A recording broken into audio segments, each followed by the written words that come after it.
Assalamualaikum warahmatullahi wabarakatuh dan salam sejahtera kepada semua para peserta. Apa khabar anda semua hari ini? Okey, hari ini kita sudah memasuki hari kelima iaitu pada 28 Oktober 2021 pada hari ini ya. Jadi saya nak refresh sikit tentang program kita ini iaitu program MYDIGITALMAKER Virtual Fair ataupun MyReka 2021 bagi negeri Kedah. Program ini untuk makluman tuan-tuan dan puan-puan semua adalah dianjurkan oleh Kerajaan Negeri Kedah melalui Kedah Digital Center KDC. Selain itu, program ini juga mendapat kerjasama yang erat daripada Kulim Teknologi Park Corporation KTPC, Malaysia Digital Economic Corporation MDEC dan Kementerian Pendidikan Malaysia melalui Jabatan Pendidikan Negeri Kedah. Baik, untuk hari ini kita ada sediakan beberapa intisari slot yang agak menarik untuk tontonan tuan-tuan dan puan-puan, terutamanya cikgu-cikgu yang menjadi peserta kita pada hari ini. Baik, untuk hari ini 28 Oktober 2021 hari Khamis, pada pukul 9 pagi sekejap lagi kita akan ikuti slot yang bertajuk Didik Digital Video Kreatif Menggunakan Canva yang akan disampaikan oleh Puan Nur Syahidah binti Muhammad Supuri, pensyarah Polimas. Kemudian pada pukul 11 pagi kita akan teruskan dengan program perkongsian digital yang bertajuk Computer Science and Computer Science for Everyone by Hadi Portovi and Jack Bell. Dan kemudian kita akan teruskan juga dengan perkongsian digital mengenai 10 Excel formula every beginner should know. Kemudian berakhir di sebelah slot tengah hari, kemudian di sebelah slot petang pula, kita akan ada beberapa slot lagi iaitu pada pukul 2 petang bersama Cikgu Juara Digital 2021 PLC.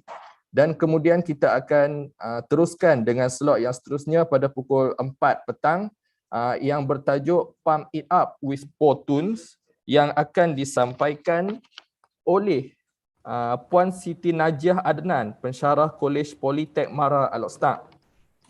Baik, tuan-tuan dan puan-puan, cikgu-cikgu para peserta kita pada hari ini, pertama sekali ingin saya pesan supaya kita dapat follow, like page Kedah Digital Center dan juga boleh follow, tekan butang like bagi FB Kulim High Tech Park. Kemudian di samping itu kita juga boleh share link Zoom yang kita tonton pada hari ini ataupun boleh share FB Live Kedah Digital Center dan My Digital Maker supaya ramai-ramai lagi dapat join kita punya program pada hari ini supaya kita dapat berkongsi ilmu, berkongsi manfaat kepada semua cikgu-cikgu di negeri Kedah terutamanya. Baik, seterusnya untuk topik pertama pada hari ini sekejap lagi kita akan bercerita tentang bagaimana untuk membuat video kreatif menggunakan Canva. Pada ketika ini menjadi trend ya, cikgu-cikgu semua pada hari ini, anak-anak muda, adik-adik pelajar saya pada hari ini dia berminat sangat dengan create video ataupun edit video ini. Jadi sebab itu kita bawakan tajuk pada pagi ini iaitu video kreatif menggunakan Canva. Jadi kita kena ambil peluang ini untuk sampaikan kepada para pelajar kita untuk bagaimana membuat video yang menarik, video yang kreatif dan bukan sahaja memenuhi hobi mereka tapi mungkin pada masa akan datang boleh dijadikan sebagai kerjaya sebab pada hari ini kerjaya untuk buat video, buat content creator dan sebagainya merupakan kerjaya yang amat diminati oleh anak-anak muda. Jadi kalau saya boleh quote sikit kata-kata Steve Jobs, Steve Jobs kata, technology is nothing. What is important is that you have a faith in people that they are basically good and smart, and if you give them tools, they will do wonderful things with them. Maksudnya di sini Steve Jobs kata, teknologi ni tak ada apa-apa. Tapi kalau diberi kepada orang yang betul, orang yang berminat, orang yang ada pengetahuan tentang teknologi ini, dia akan jadi suatu bentuk yang sangat membantu, sangat bermanfaat kepada kita, sangat efisien, sangat produktif dan sangat memudahkan kerja kita. Jadi sebab itu video kreatif pada pagi ini punya tajuk, kita nak ramaikan para pelajar kita untuk menceburi bidang video kreatif ini. Okey. Kemudian kita juga akan saya juga ingin memberi peringatan pada penghujung slot kita akan ada tayangkan satu QR code dan juga kita akan send link ke ruangan komen supaya cikgu-cikgu semua boleh mendaftar. Dengan pendaftaran itu nanti dia akan generate e-certificate yang amat berguna kepada cikgu-cikgu dan para peserta kita sekalian. Kemudian saya juga ingin bercerita sedikit tentang video kreatif dan trend penggunaan pada masa kini. Para pelajar kita, dia minat dengan video ini, tapi kadang-kala dia tak ada ilmu yang cukup. Jadi video yang dihasilkan cuma sekadar kalau kita ada tahap 1 sampai tahap 3, dia mungkin pada tahap 1 saja. Jadi sebab itu cikgu-cikgu, para peserta sekalian, dengan slot yang pertama pada hari ini tentang video kreatif menggunakan Canva adalah salah satu platform ataupun medium yang terbaik untuk kita pelajari secara mendalam bagaimana menghasilkan video yang berkualiti, bagaimana nak edit video yang berkualiti. Jadi benda ini sangat-sangat penting sebab kita tak nak sekadar menjadi hobi untuk edit video, tetapi kita nak lahirkan anak muda yang sangat mahir, sangat berpengetahuan, expert terhadap video.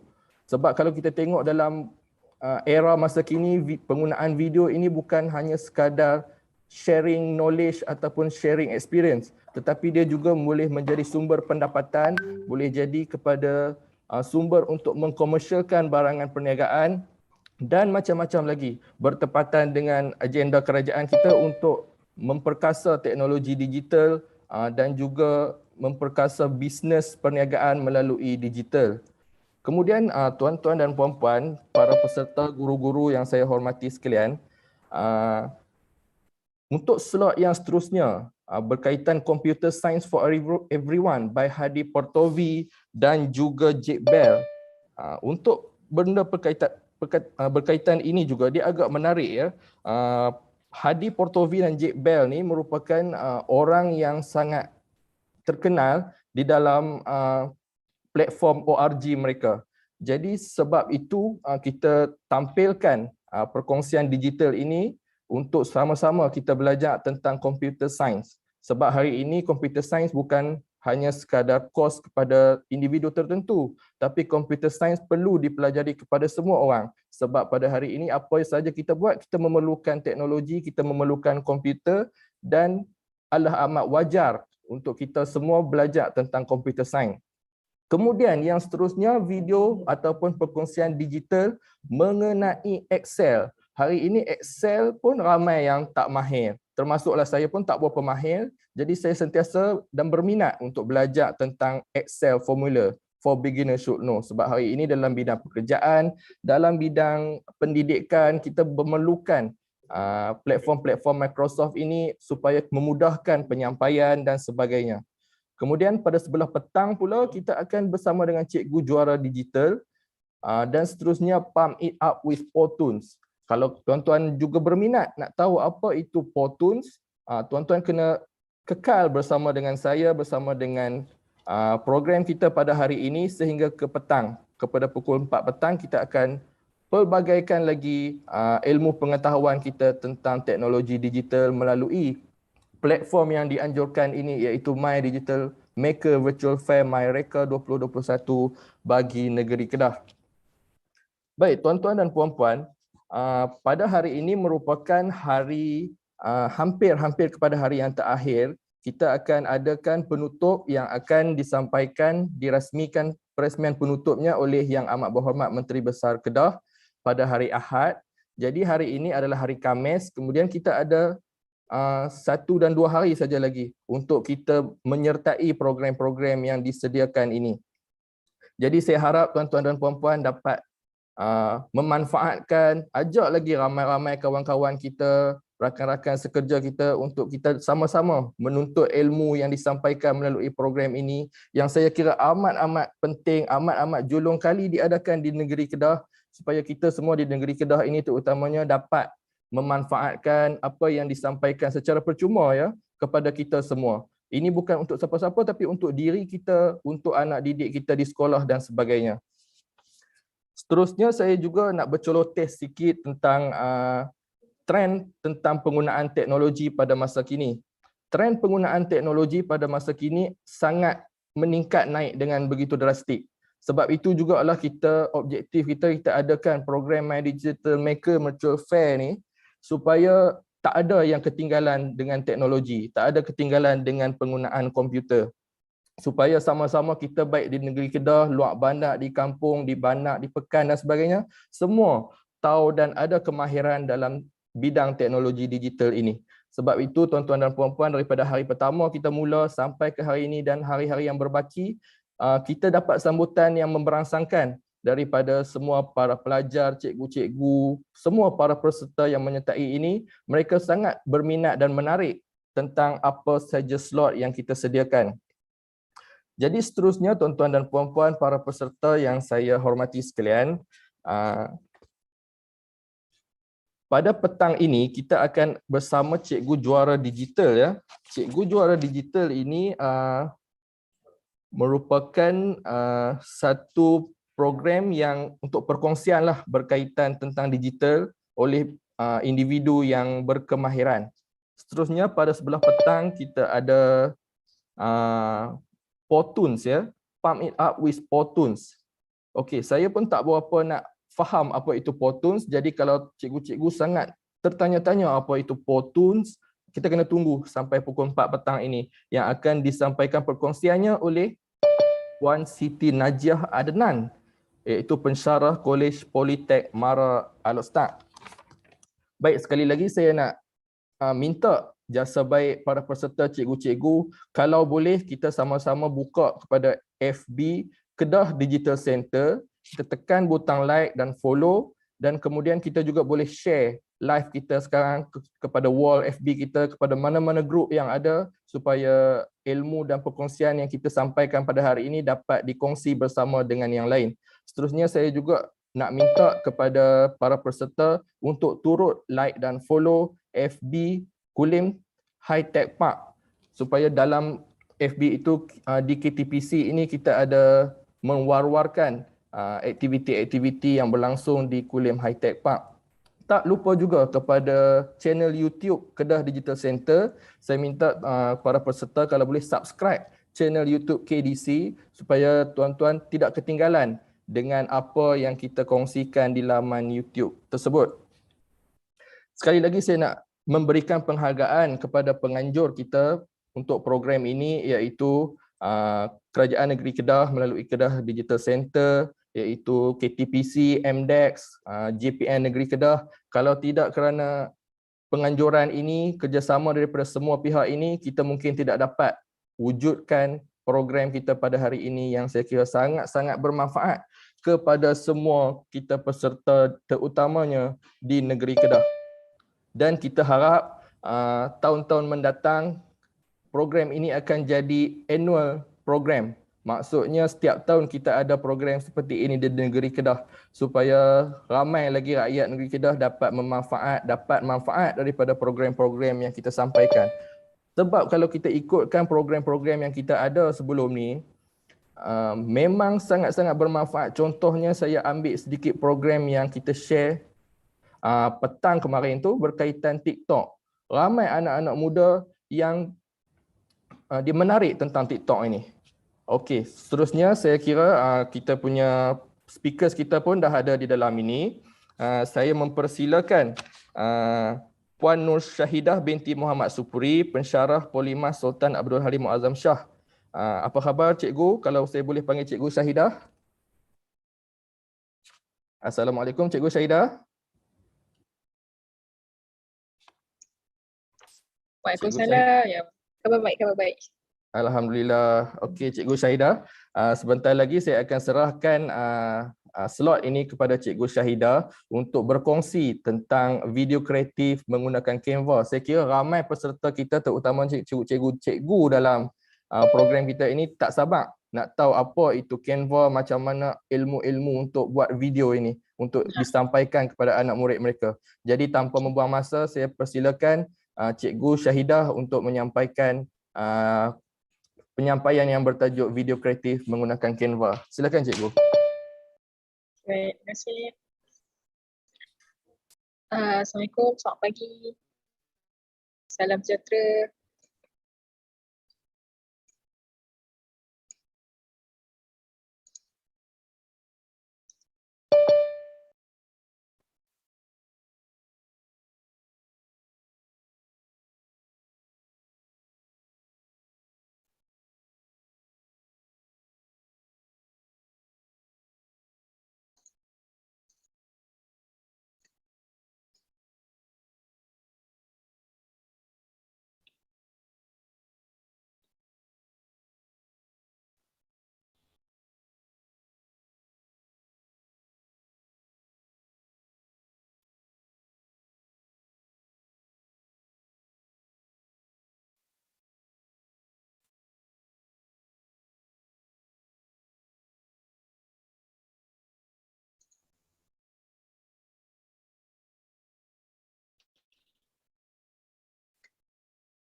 Apa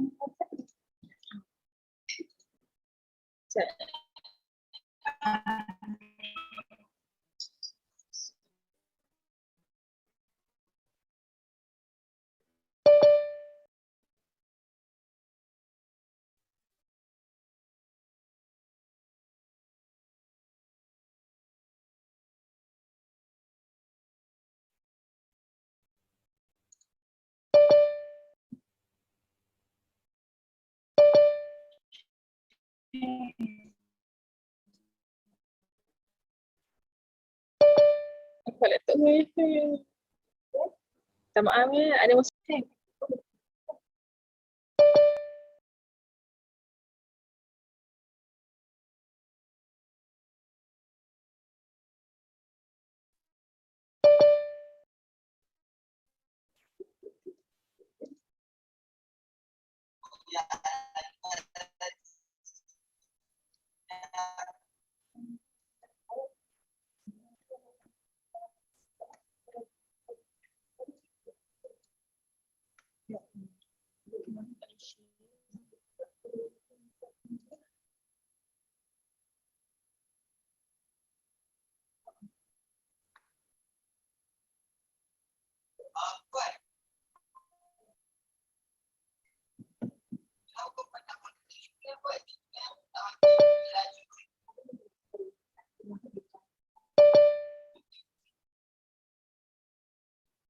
Boleh nampak tak saya punya skrin?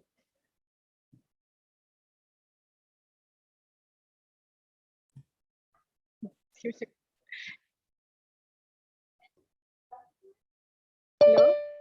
Okey, cikgu. Okey, cikgu. Okey, pada hari ini kita akan belajar tentang video kreatif menggunakan Canva.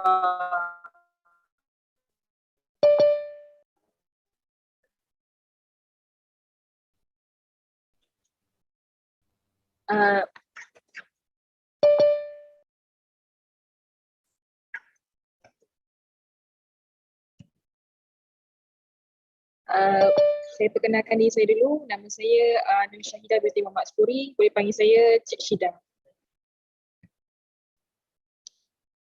Untuk hari ini kita akan belajar tentang pengenalan video interaktif dalam Canva. Seterusnya ada gabungan video dalam Canva, rumusan dan juga penutup.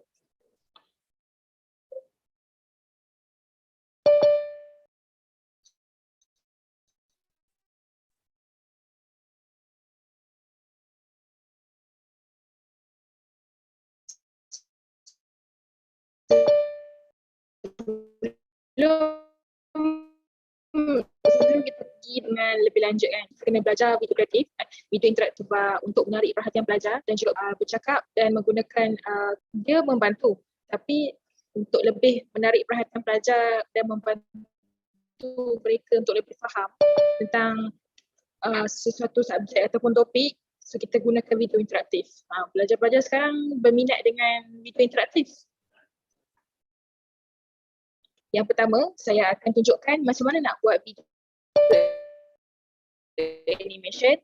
Video animation adalah gabungan antara video dan juga animasi. Video dan juga pergerakan yang kita akan gunakan elemen-elemen ni dalam Canva. Ini antara contoh yang saya buat.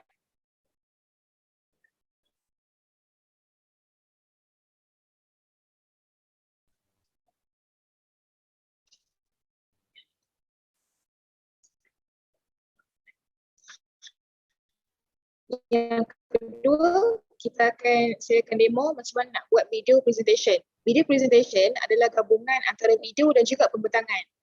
Sambil video tu di-play, akan ada pembentangan.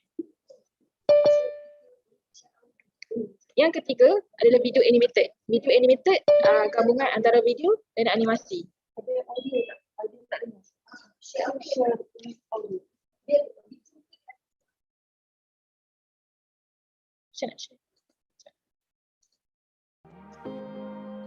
Ini contoh untuk video animated. Elemen-elemen ni kita guna, semua ni ada dalam Canva.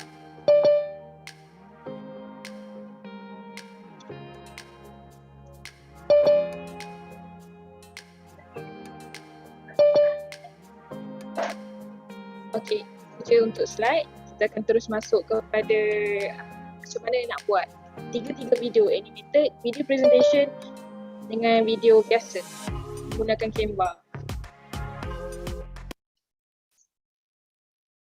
Yang pertama tadi, video animation kan, boleh faham tak setakat ni?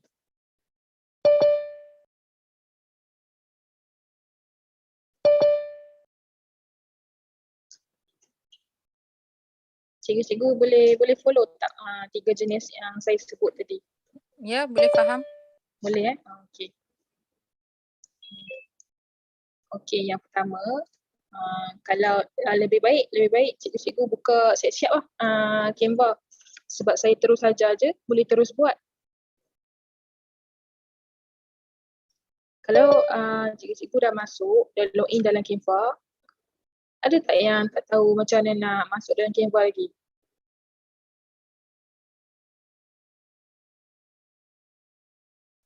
Boleh bagi tahu daripada step awal sekali. Macam tu lah mudah. Okey, saya.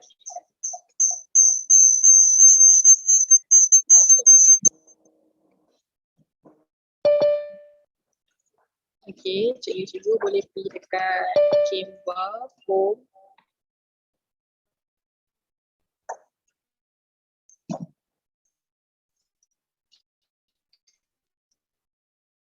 Cari je canva.com dekat Google.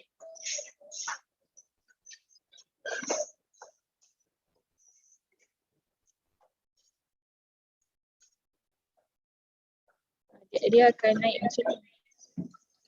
Sebab ni saya dah login dalam account.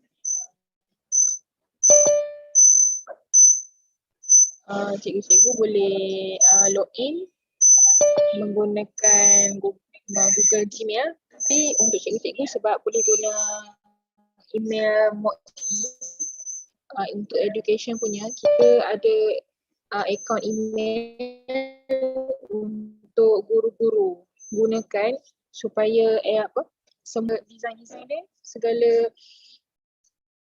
produk-produk dalam ni boleh digunakan secara percuma. Saya sign out dulu lah.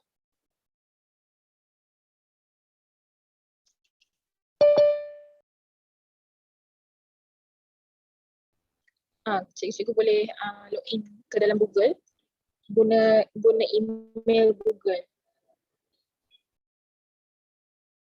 Kalau belum ada, boleh sign up. Boleh tak?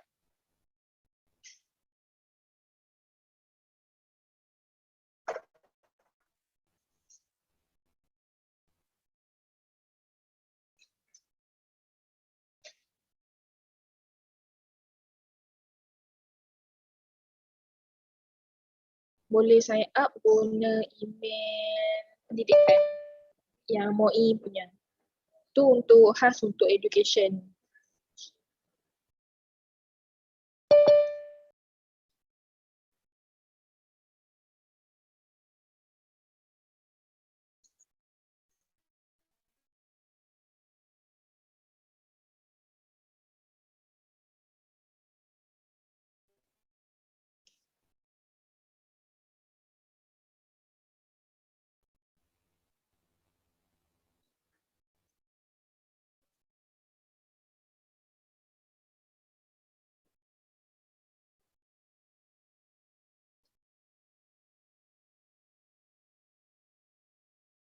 Lepas dah masuk dalam email tu, boleh login.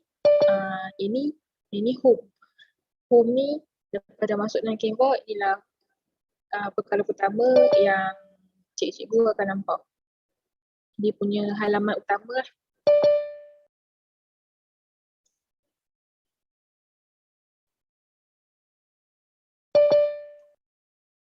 Boleh ke? Ke ada yang tak boleh?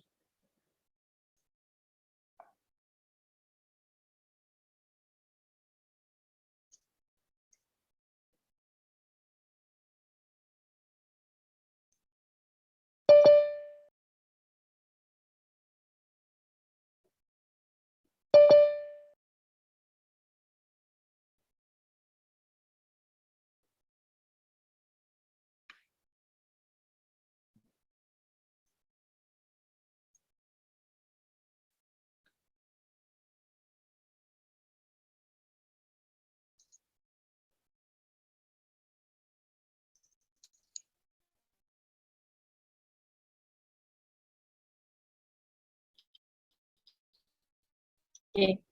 Saya rasa semua dah login. So guna email edu akan nampak education infografik ni memang khas untuk pendidikan. Kalau guna email biasa, dia tak ada education.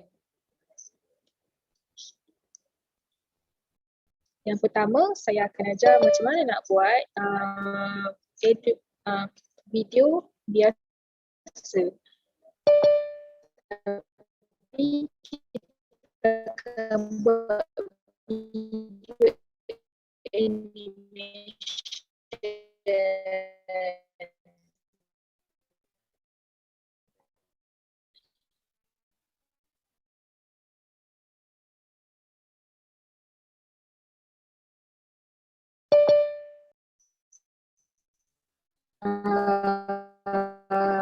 Cikgu-cikgu boleh pergi dekat video, boleh klik dekat video.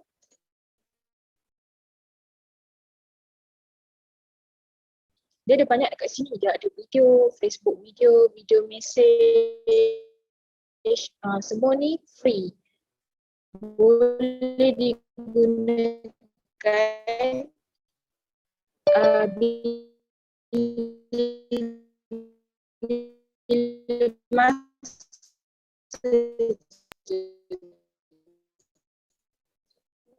tak bayar-bayar.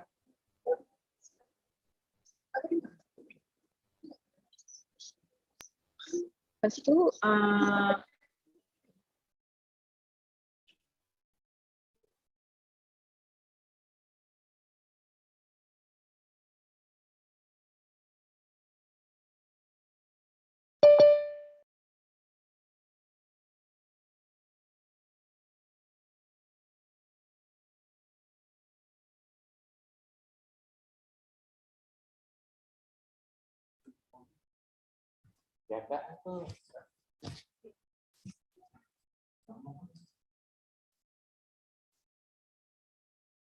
nampaknya cikgu kita ada masalah teknikal sedikit. Tak apa, kita akan cuba hubungi kembali cikgu Syahidah kita. Kita harap sebentar lagi dia akan masuk semula.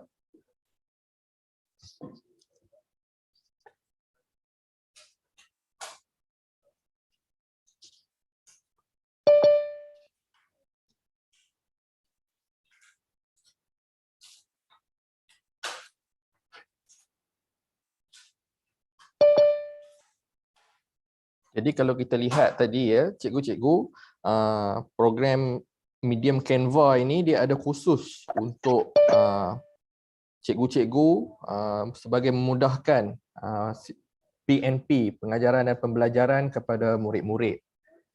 Jadi sudah semestinya medium ataupun apps Canva ini sangat bergunalah. Jadi kita harap sebentar lagi pengajar kita dapat sambung lah. Cikgu Syahidah boleh sambung?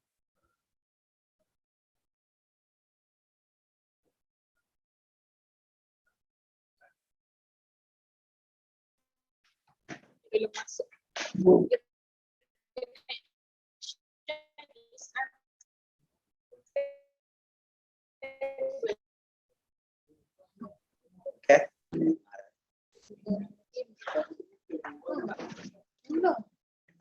Bagi cikgu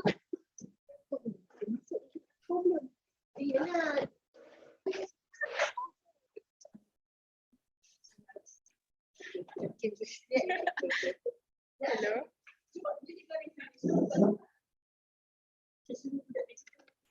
Ya, Cikgu Syahidah. Boleh dengar? Minta maaf. Okey, no problem. Okey, Cikgu Syahidah boleh sambung? Okay, boleh.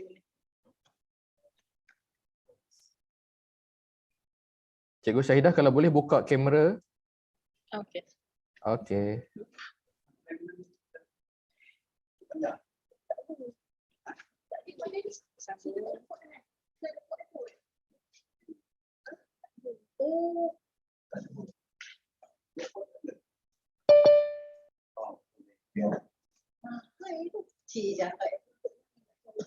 Boleh dengar jelas tak? Saya takut tersekat-sekat. Okey, cikgu boleh. Boleh Okay. Kita sambung yang tadi tu. video, klik je dekat video.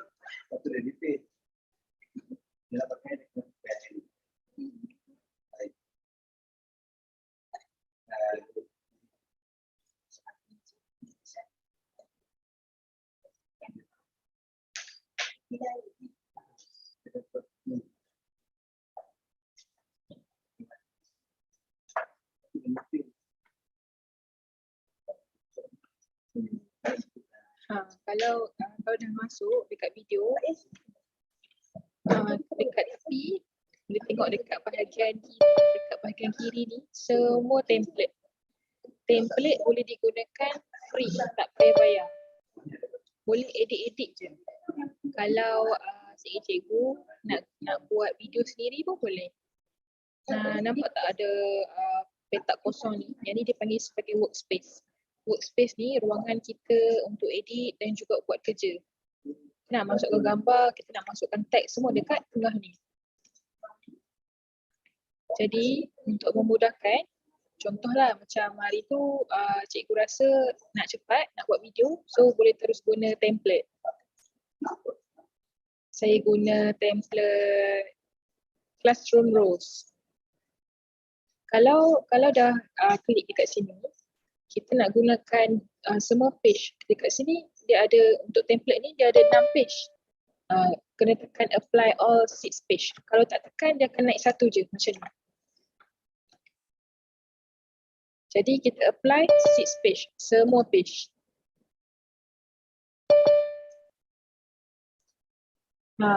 Kalau dah apply 6 page, dia akan naik semualah ke 6 page ni.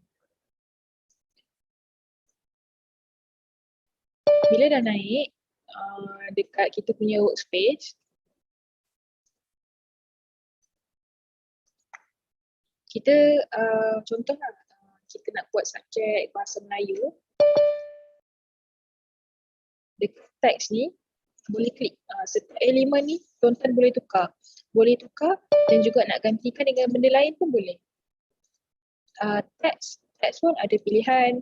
Teks jenis apa, saiz apa, warna apa, karakter ni. Karakter kalau nak buang gantikan gambar lain pun boleh. Kita akan gerakkan. Ini yang saya cakap animation tu. Sebab kita boleh gerakkan dia. Macam tu. Okay, kita buat satu-satu. Yang pertama, kita tukar teks dulu. Contoh, tajuk hari ni, bahasa Melayu.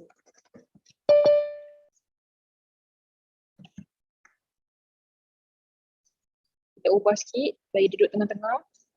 Kalau nak ubah dia, tekan je. Lepas tu drag guna mouse.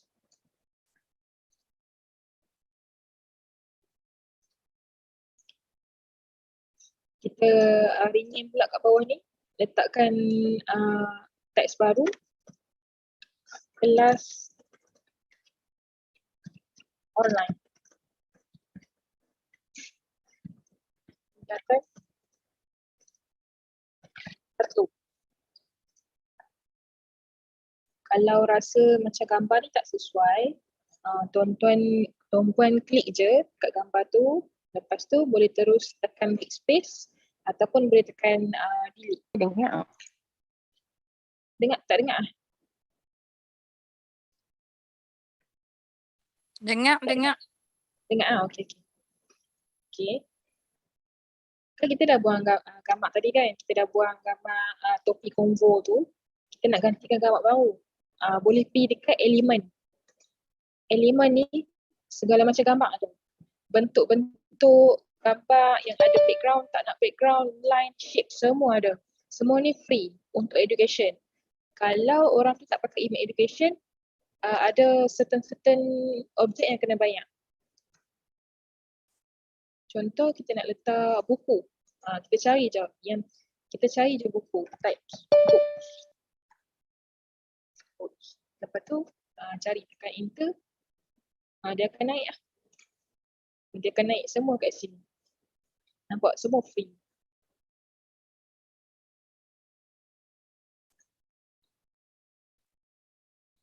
So saya pilih yang 3 buku. Tekan je dia. tekan, dia terus akan masuk.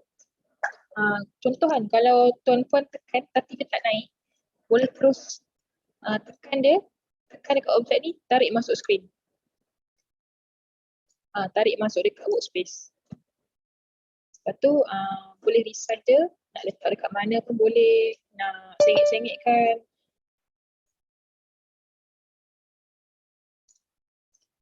Nak letak macam ni pun boleh. Gambar ni pun kalau tak nak letak, boleh gantikan dengan perempuan yang baca buku ni, budak perempuan ni. Macam tu. Ni untuk halaman pertama. Kalau nak tambah gambar lain pun boleh. Kalau nak tambah gambar dalam PC ataupun telefon tuan-puan, boleh tekan upload media. Upload media, ambil je gambar contoh, saya letak logo KPM. Okay, tekan.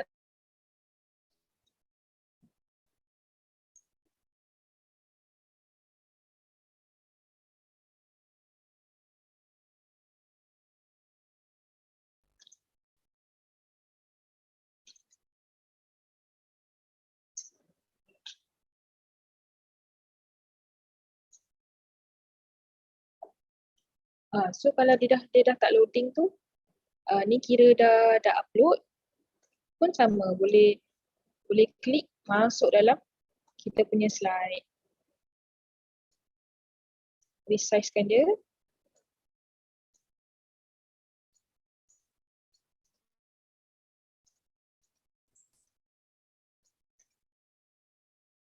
Ikut kedudukan. Yang tu untuk upload. Ada juga gambar, foto yang tadilah yang saya buat, yang contoh gambar buku tadi. Lepas tu teks, kalau nak tambah teks baru pun boleh. Dia ada yang utama ada 3. Heading kira yang paling besar. Yang paling besar heading, kedua sederhana, yang ketiga yang paling kecil. Teks yang kalau rasa nak buat macam karangan ke kan, yang melibatkan teks yang banyak, kena guna yang kecil. Bawah ni pun boleh juga guna yang be brave. Semua ni selalunya orang akan guna untuk buat quotes, poster. Contoh, saya masukkan bake fresh ni. Tekan dia, bawa masuk dalam ni. Tekan, bawa masuk.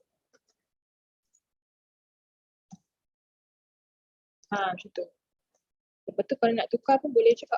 Kita tukarkan dia sebagai beri bahasa.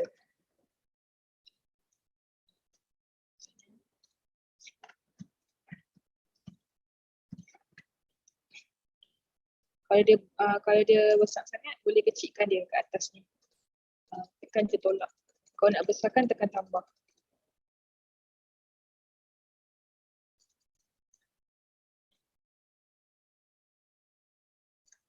Okay. Ini bahasa Melayu.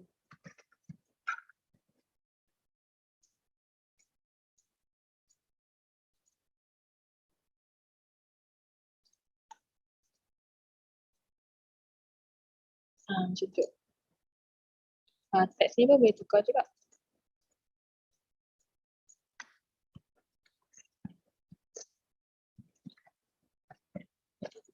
Penting dalam penulisan karangan.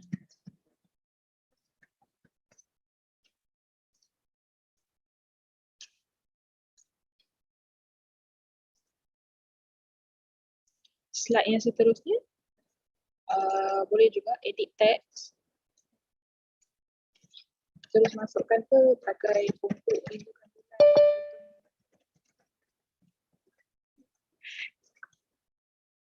Kalau karakter ni macam tak sesuai kan? Kalau tak sesuai, kita buang, kita ganti dengan kita cari bulan, moon.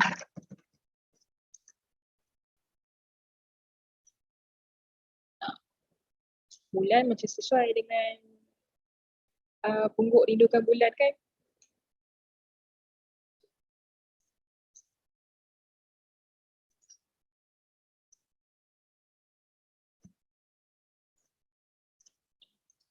Kalau rasa tak cantik boleh pilih gambar-gambar lain. Nak upload daripada, kalau cari kat internet, download dulu pun boleh juga. Download dulu lepas tu upload dekat Canva. Macam tu. Cari yang gerak-gerak. Kalau tak nak gerak-gerak pun boleh sebab sekejap lagi last kali kita akan export dia jadi video.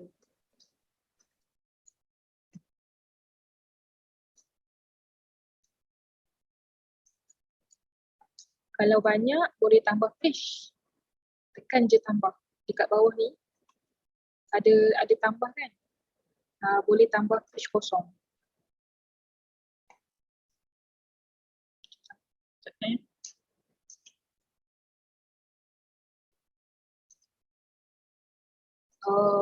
Kalau nak tambah, tuan-tuan pergi dekat bawah tu, dekat yang bawah ni kita panggil sebagai timeline. Timeline yang nampak tambah-tambah ni, pergi dekat antara satu page ke satu page kan ada ruang kosong kan. Klik dekat mouse, dia akan naik add page ataupun tekan control enter je. Boleh add, lepas tu tekan nak add page, dia ada banyak pilihan. Ada add page, duplicate, transition. Kalau untuk add page, tambah page baru. Duplicate, kita nak page yang sama. Tapi jadikan dia dua dengan add transition. Add transition ni pergerakan daripada satu slide ke satu slide. Kita nak dia bergerak ke tepi ke kanan ke atas ke, kita gunakan transition. Lepas tu, contoh nak tambah page baru kan, nak tambah page kosong. Okay, kita tekan je add page. Yang ni untuk page baru. Seterusnya, kita kalau nak duplicate page yang kedua bagi pungguk rindukan bulan, kita tekan duplicate ataupun nak senang tekan dekat keyboard Ctrl D. Ctrl D maksudnya duplicate. Dia jadi macam tu.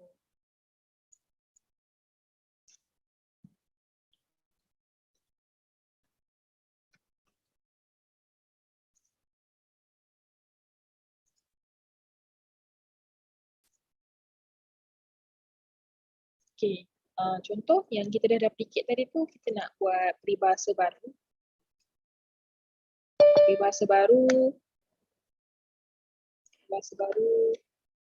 Boleh tak sesiapa bagi saya peribahasa untuk dimasukkan? Bagi je apa-apa.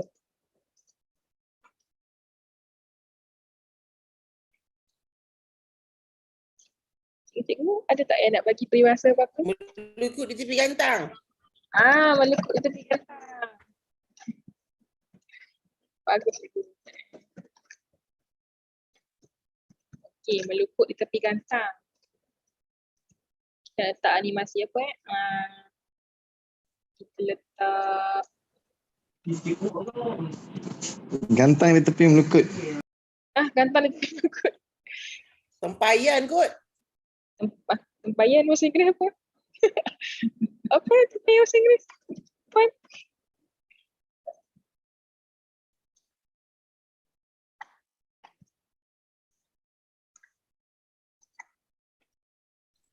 Ataupun tukar peribahasa tu kepada kaduk naik junjung.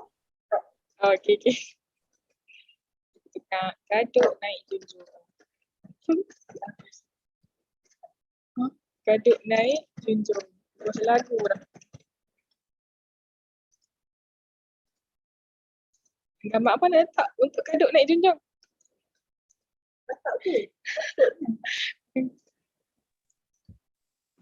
Puan. Ya. Letak gambar daun pokok kaduk. Daun lah. Okey. Kita ganti dengan daun. Daun leaf. Leaf.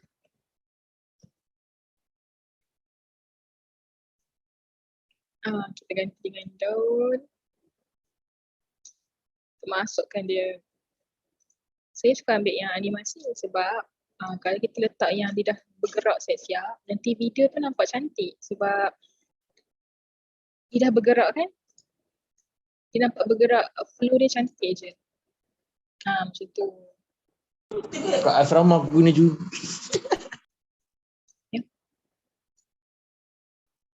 Lepas tu yang kosong ni, contoh kan kita dah fikir tadi dah tak nak, so kita nak buat yang baru pula. Yang baru kita nak masukkan teks baru. Teks baru.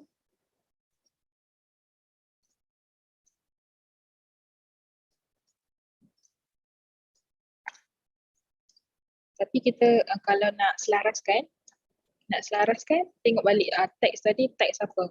Kita pakai jua. Bila klik dekat teks tu akan naik dia punya nama font.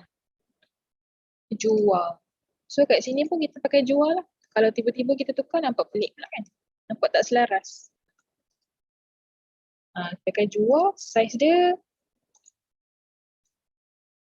70.9. So kat sini pun kita letak 70.9.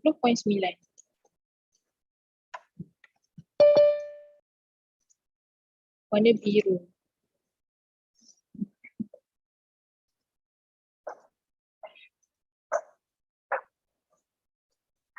Peribahasa ketiga? Katak bawah tempurung. Bawah tempurung. Okay. Cari katak lagi. Katak bawah tempurung. Katak bawah tempurung. So kita cari gambar katak frog.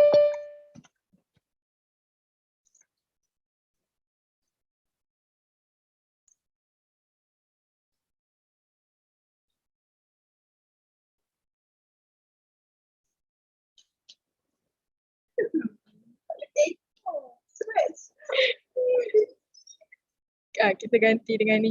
Ni comel sikit. Macam raja. Katak bawah tempurung. Kalau kita letak gambar pun boleh. Tapi dia tak bergerak lah. Dia je ni. Dia statik je.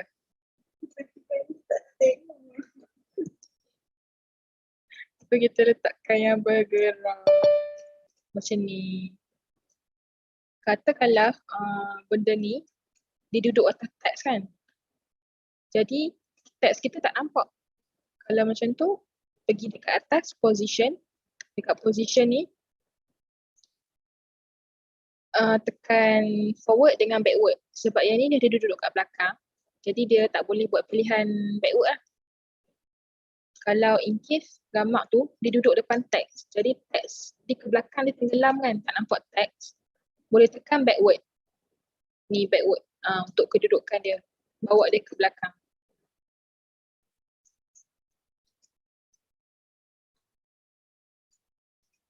Okay, so kita dah masukkan 3 peribahasa.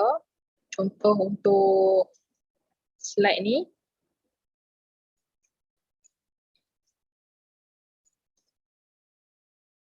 Jadi kalau dekat bawah ni kan, dekat timeline dia, kalau nampak panjang macam ni, kita macam susah nak tengok kan. Nak kena ke tepi, nak tengok sampai hujung. Kalau nak tarik boleh je, gunakan anak panah ni. Pergi mouse hover dekat dia punya slide, antara slide dengan slide, gerakkan dia je. Ke kanan, ke kiri, ke kanan, ke kiri.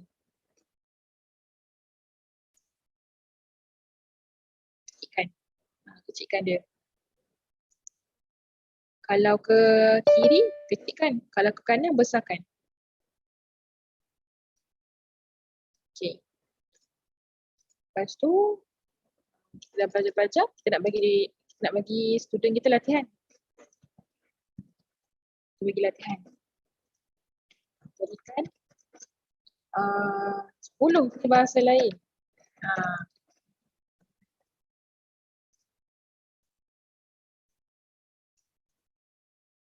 Berikan 10 peribahasa lain.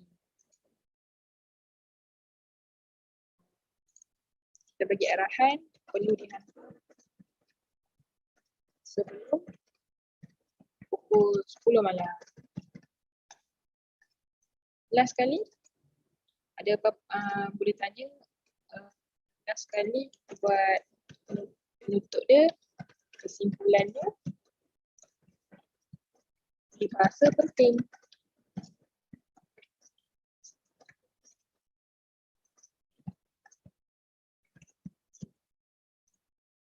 Mematahkan bahasa Melayu.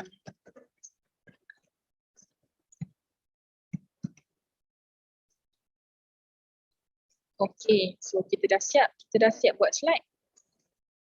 Kalau kita dah siap buat slide, kita nak jadikan dia video.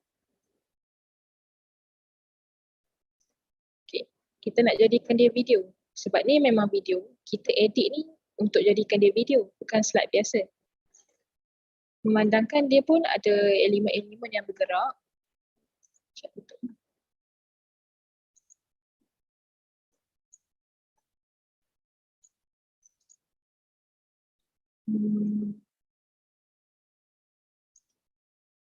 Kita boleh editkan, sebelum kita jadikan dia video, kita nak animate dulu. Klik dekat dia punya screen, klik dekat screen, pergi dekat animate. Dekat atas dia akan ada animate. Boleh tak? Boleh faham dekat ni? Ada tak yang tak boleh follow ke? Animate. Ni animate dekat atas. Klik dekat slide dulu, lepas tu pergi dekat animate kat atas. Animate, ni. Bila tekan animate, dia akan naik page animation. Boleh ke? Boleh? Boleh, okey. Cikgu-cikgu lain ada ke yang boleh follow ke? Animate ni untuk slide tu dia tampil macam mana ya? Dia nak ke tengah ke, dia nak ke tepi ke, dia nak buka ke? Boleh. Ya betul. Video.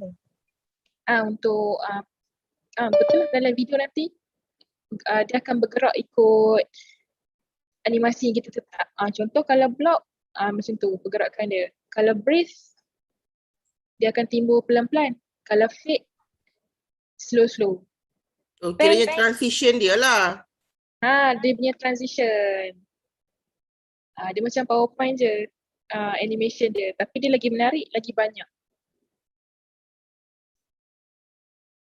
Ni slow sikit. Photorize, dia akan timbul. Macam tu. So saya gunakan fade. Dia akan naik timbul slow. Tekan je dia akan automatik masuk dalam slide tadi. Macam tu. Tapi kita boleh adjust dia punya masa editing. Lagi atas lagi cepat. Lagi atas lagi lambat. Kalau makin ke bawah akan makin singkat. Jadi tak sempat nak baca dah hilang. So kita letak tengah-tengah, tak lambat sangat, tak cepat sangat. Macam tu. Letak tengah-tengah. Kalau nak lagi panjang pun boleh. Sampai 30 saat. Kiranya perubahan dari satu slide ke satu slide yang lain lah tu. Ya betul. Betul.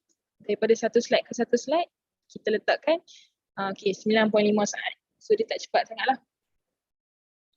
Wah, sempatlah nak baca peribahasa bahasa Melayu kuliah online tingkatan 1 tu. Itu untuk transition slide. Kita punya karakter ni pun, setiap objek dalam ni pun kita boleh gerakkan. Buku ni, contoh cikgu-cikgu tekan je buku. Dia akan naik animate juga. Nampak? Buku ni, karakter yang ni pun sama. Boleh tekan juga.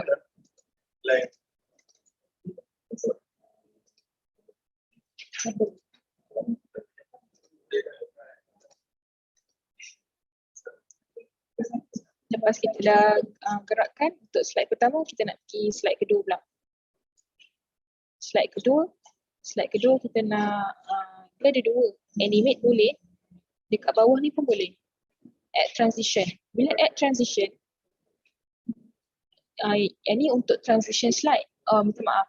Untuk transition slide, kena guna yang saya mula-mula bagi tahu tu. Klik dekat antara slide dengan slide, lepas tu add transition. Tapi yang saya cakap animation tadi tu untuk karakter. Untuk setiap objek dalam slide ni. Untuk gerakkan buku. Kalau untuk teks dia ada animation lain pula. Kalau tekan, okay, kita pergi dekat teks kan. Dah tekan teks, dia ada efek. Dekat atas dia ada efek. Tekan dekat efek tu. Dia ada curve, nak sengitkan ke, nak jadikan dia shadow ke, pun boleh juga.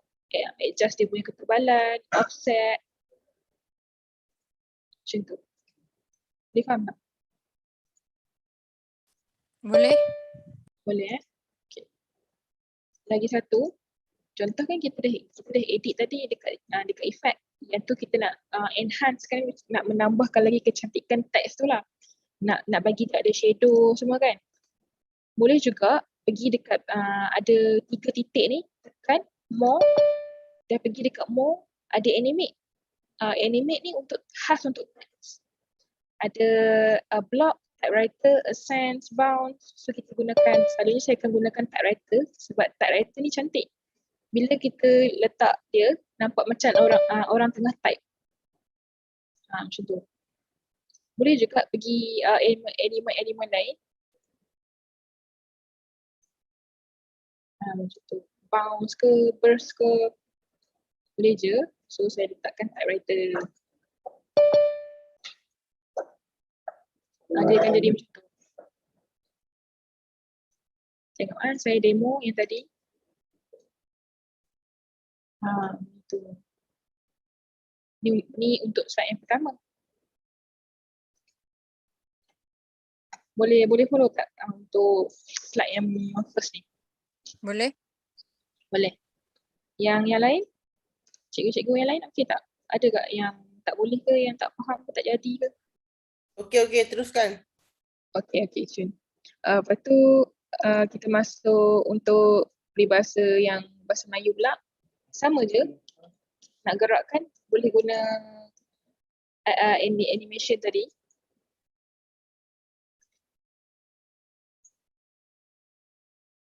Kalau nampak macam ada transparansi ni, pergi dekat dia kan ada net transparansi kan. Ni untuk kalau kita nak gabungkan. Contoh kita tak nak dia terang sangat lah. Kita nak kabur-kaburkan sikit. Kita kurangkan. Dia akan makin pudar. Macam tu. Pudar. Tak nak dia terlalu terang kan kat situ.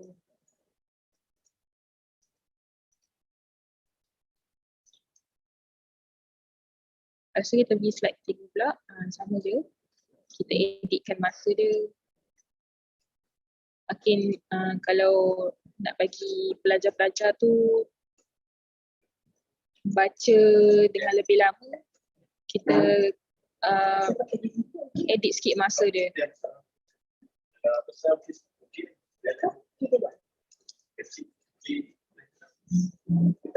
Setiap slide kena editkan masa asing-asing, dia tak sekali. Contoh kan, cikgu-cikgu nak slide 2 sampai 3 ni nak masa sekali je. Dia tak boleh lah, dia kena edit sekali. Contoh kalau 7.5 slide 2, slide 3 pun 7.5. Dia manual.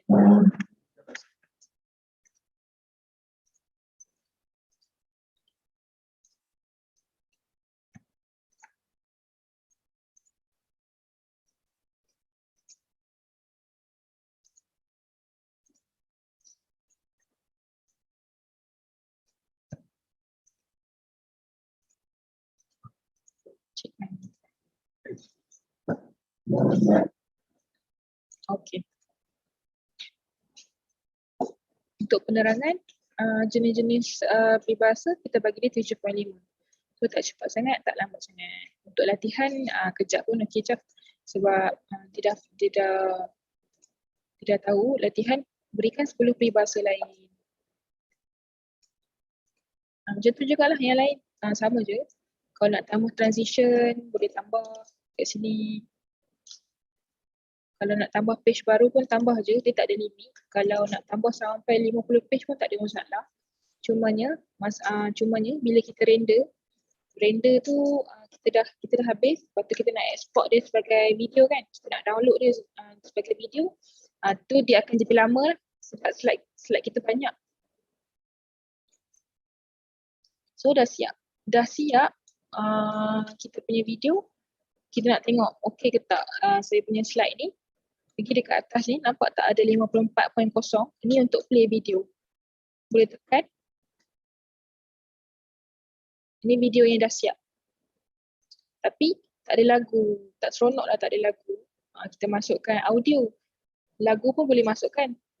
Pergi dekat bahagian kiri tu ada audio.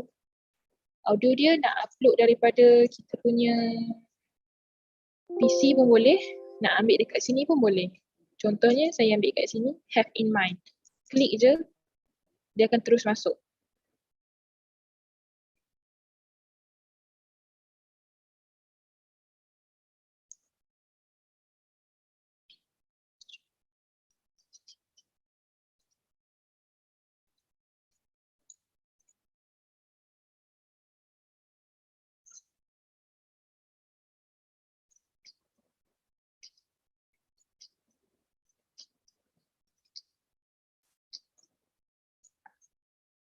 Ada masalah.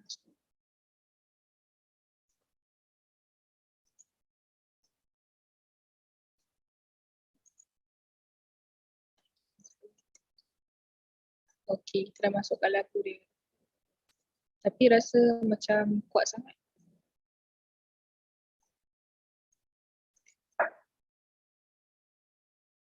Saya ada ke? Saya ada dalam Zoom ke? Rasa macam kuat sangat. Lepas tu kita boleh edit volume dia. Turunkan dia 100.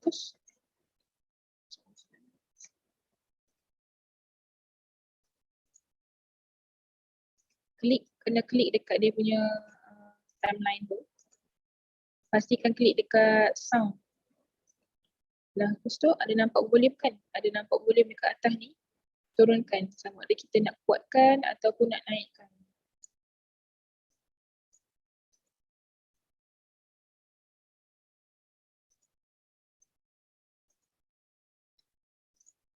Okey.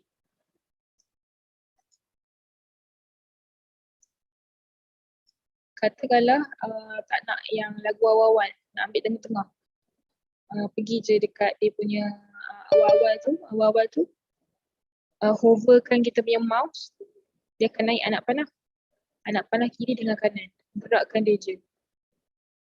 Slide pertama tak nak lagu. Kita nak slide yang kedua je ada lagu. Bawa je dia ke slide yang kedua. Macam tu.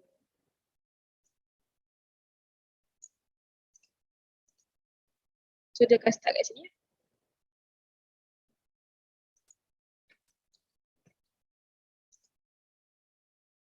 Ya, yang tu settle untuk audio. Okay, kita dah masukkan audio. Cuba kita play. Okey tak? Dah ada lagu, dah ada pergerakan.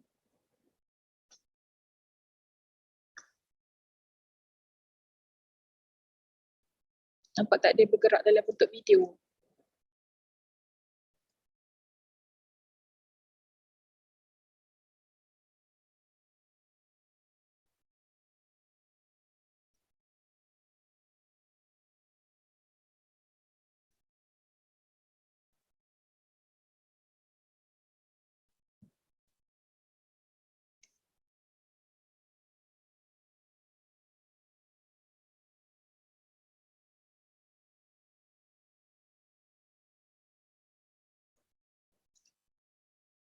Okay. Jadi dia jadi redundant sebab saya masukkan 3 track. Kalau nak masukkan lagu, masukkan sekali je. Kalau cikgu-cikgu tekan dia banyak-banyak kali, dia akan naik banyak-banyak kali. So kalau dah termasuk ni, tekan je delete. Tak ada masalah. Yang kita tak nak ni, tekan delete.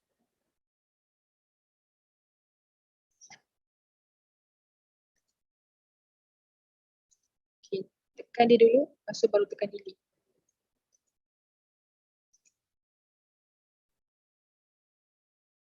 Okay, so dah delete.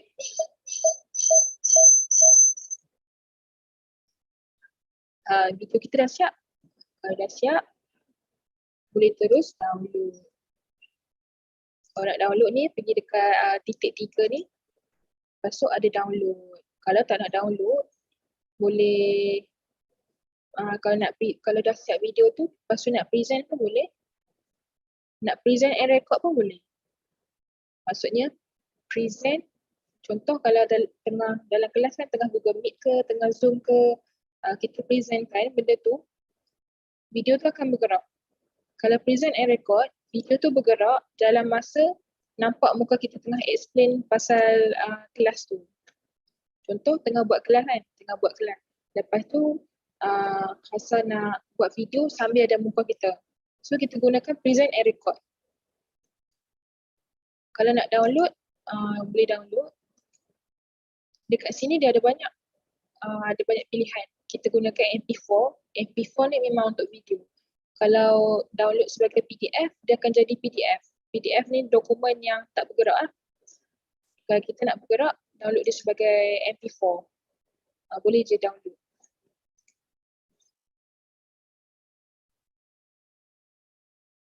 Kita tunggu dia download dulu.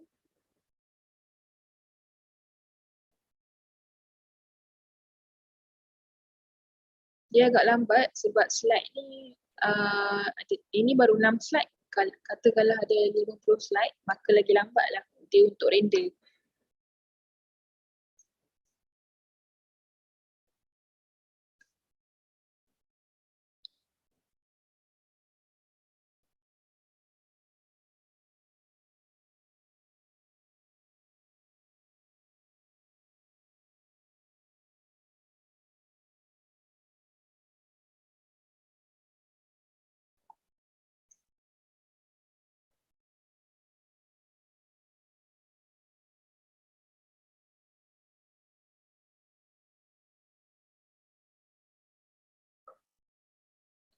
Kalau tak nak download, nak send to teacher pun boleh.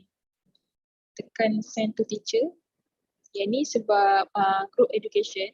Untuk education kita boleh buat group. Group dia, kita invite pelajar-pelajar kita masuk dalam group tu. Dia macam group WhatsApp, beza dia cuma guna Canva. Jadi hasil-hasil yang student-student design guna Canva, cikgu-cikgu boleh tengok. Ni dah download lah.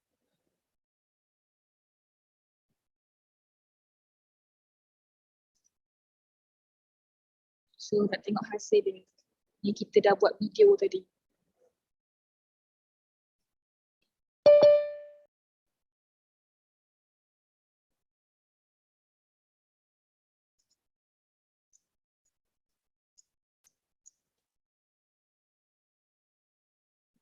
Nampak?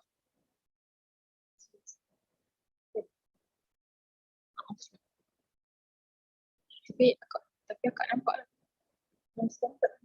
Video.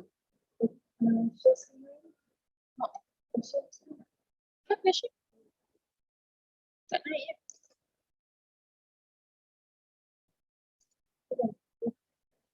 Boleh nampak video tak? Ada tak nampak video saya buka tadi? Boleh. Oh, nampaklah video. Tak nampak, statik dekat kesimpulan tu je.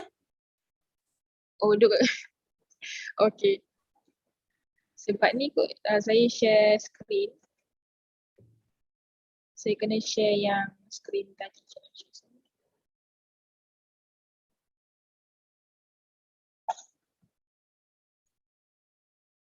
Nampak?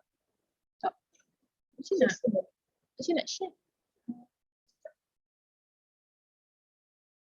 Okay. Okay, kita pergi kat sini. Kalau yang ni nampak tak? Okay, nampak kan? Ni kita dah download. Kita buka video tadi. Hasil yang dah download.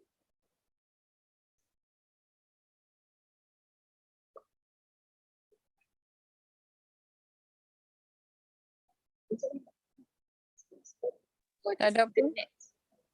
Tak ada kan? Dia tak bergerak sebab share screen dekat Zoom kan.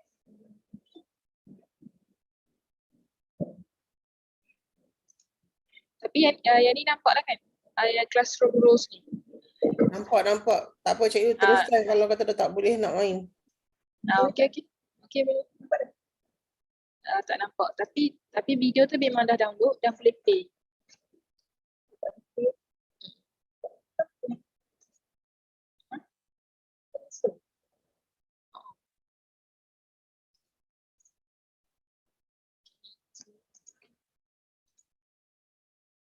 Dah boleh nampak balik kan yang Canva ni? Nampak. Okey. Yang tu untuk video animation. Tu video animation ada lagi 2 video. Okey tak? Boleh tak? Sampai situ untuk video animation. Ada nak tanya ke? Sebelum kita masuk video presentation.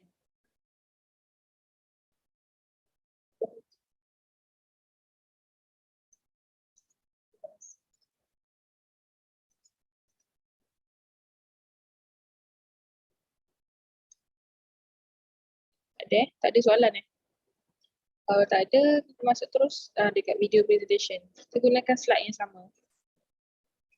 Kita pakai slide yang sama. Lepas tu pakai yang baru je. Tak nak guna yang ni. Nak guna yang baru. Kita pilih yang lain. Kita pilih yang baru. Replace lah. Jangan replace. Yang ni sebab saya buat demo je. Kalau nak buat yang baru, buka je Canva baru. Buka Canva baru. Bukan. Boleh back je. Sebab yang ni dia auto save. Pergi dekat home balik. Dah siap design satu, kita pergi back dekat home. Jangan risau, dia takkan hilang. Sebab dia macam Google Drive juga. Dia auto save.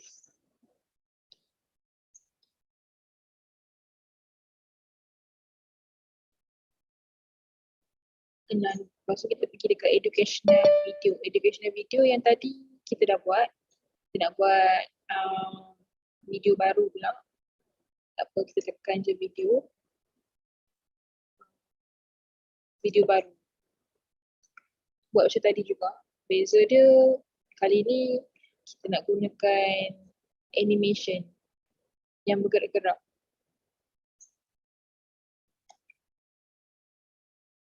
Contoh, kalau yang tadi saya tunjuk dalam slide, saya nak buat seolah-olah video kita dalam telefon.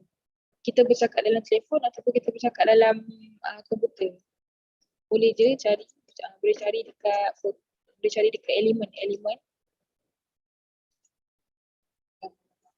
gambar-gambar.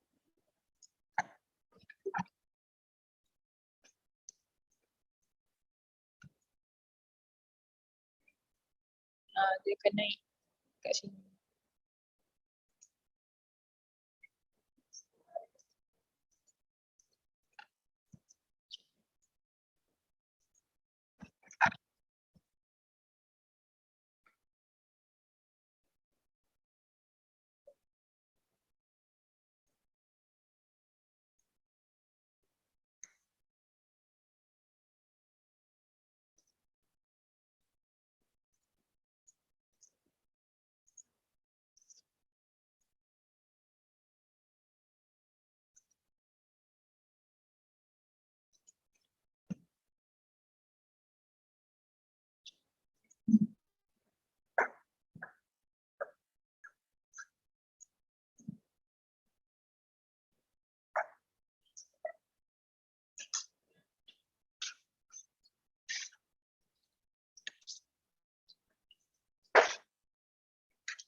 message dulu.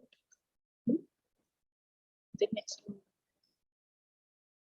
Sangat-sangat.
Contoh.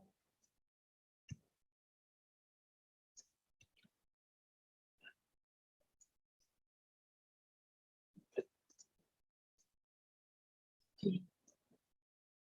Contoh, kita nak masukkan video kita yang dah record. So kita upload je. Upload yang duduk dalam kita punya file laptop.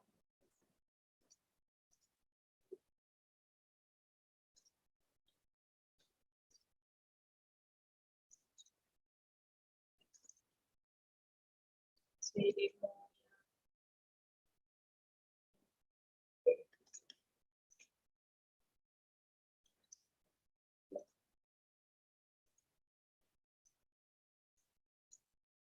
Masukkan dalam gambar gambar telefon tadi.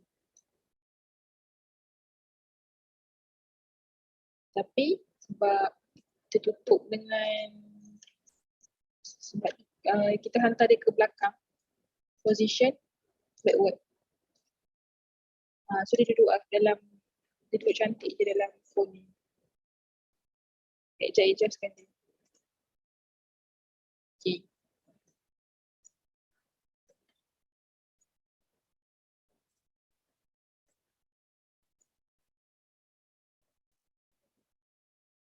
Dia ikut bentuk lah kalau kita punya objek tu phone kan bentuk petak kan. Jadi kita punya video pun kena petak.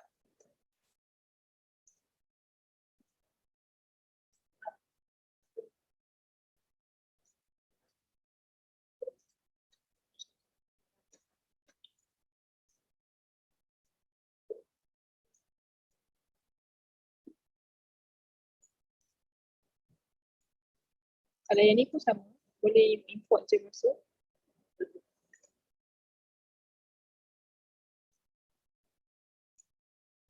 Nak bagi gambar kita duduk dalam telefon kan, dalam laptop ataupun komputer.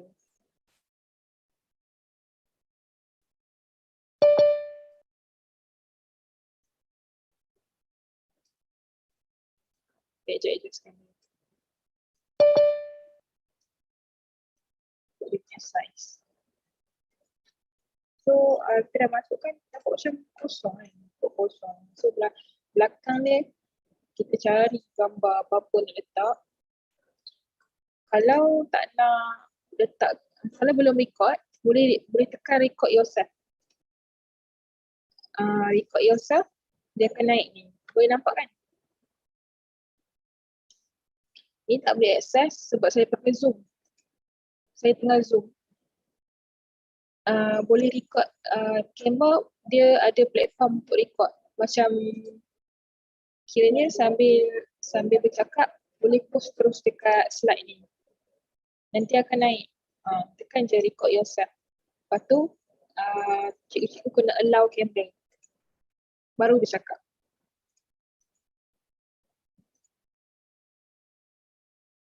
Gambar ni macam kosong kan. Jadi saya nak letak, gerakkan sikit kat belakang supaya nampak video ni menarik. Kita cari je apa-apa animation ke.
Okey, tadi kita nampak banyak ya perkongsian yang diberikan oleh Cikgu Syahidah berkaitan penggunaan Canva untuk tujuan pendidikan kepada para pelajar.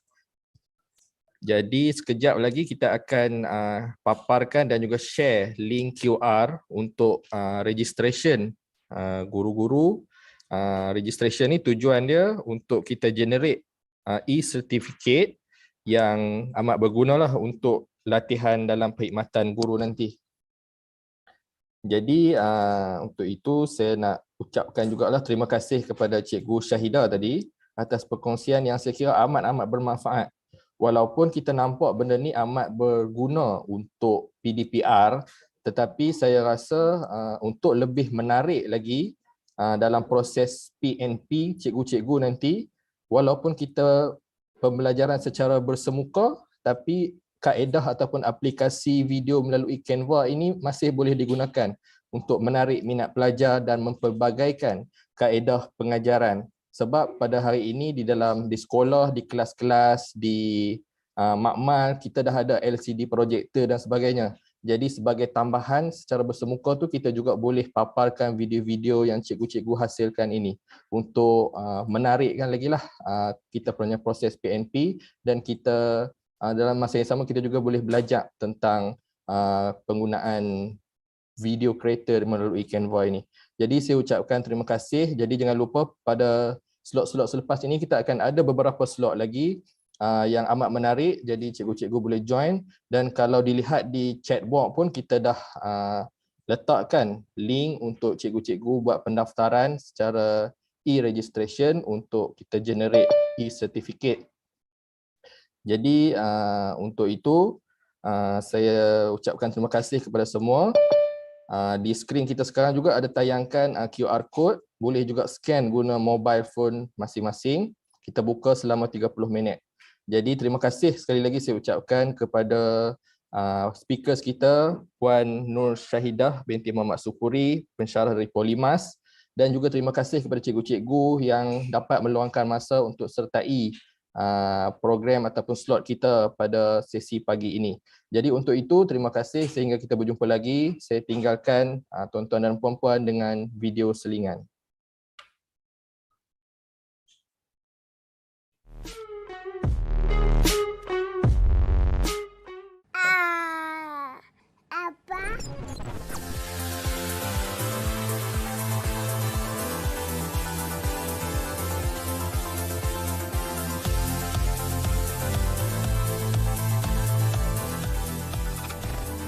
Hi, good day everyone.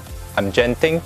I'm a teacher and founder of Anything Creativity Education, a place where we focus on develop children's creativity. This year, it's our honor to be part of the MYDIGITALMAKER movement.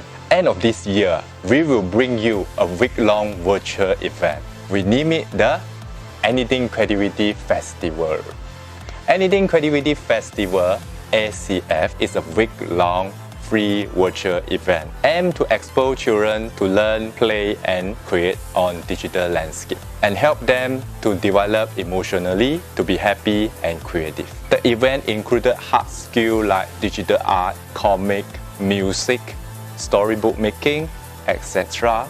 and soft skills like emotional well-being. All of those workshops support the creative comic competition, where children will showcase what they have learned and stand a chance to win a prize to help them continue their digital journey. We have been impact more than 500 individuals from public to international school, leading children to see how ideas fit into the big picture. Be goal-driven and value-driven with our creative classes, VMO Max Camp and VMO Max Camp throughout those years. Students are happily produce creative and awesome creation with us under our creative program. All that we do are aligned to our core mission to let children be happy and be creative.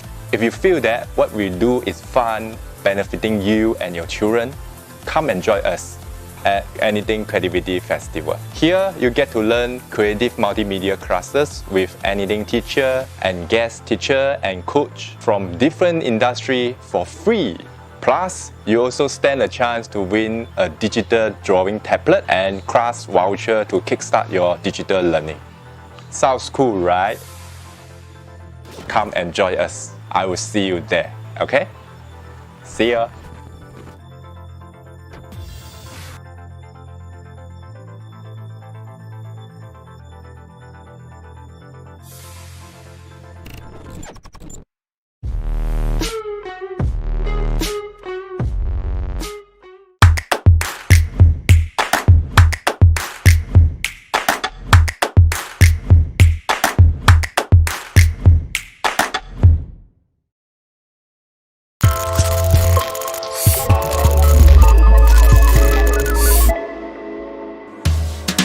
Because it's such an exciting program that I don't really want to miss. Have many advantage. I can learn many things. I'm looking forward to join more. For future skill tu memang lengkap lah. Saya boleh ikut website ni terus belajar lagi. Pada 24 hari bulan Februari 2020, DG, MDEC dan UNICEF bersama Arus Academy telah melancarkan program Future Skills for All di Sabah. Sejak pelancaran sehingga hari ini, program FS4A telah membantu guru-guru dan murid-murid dalam proses pengajaran dan pembelajaran subjek pengaturcaraan. Pada tahun 2020, portal FS4A telah menjejas 190,000 paparan halaman, 22,000 pengguna unik dan kadar penyelesaian kursus mencapai 36%.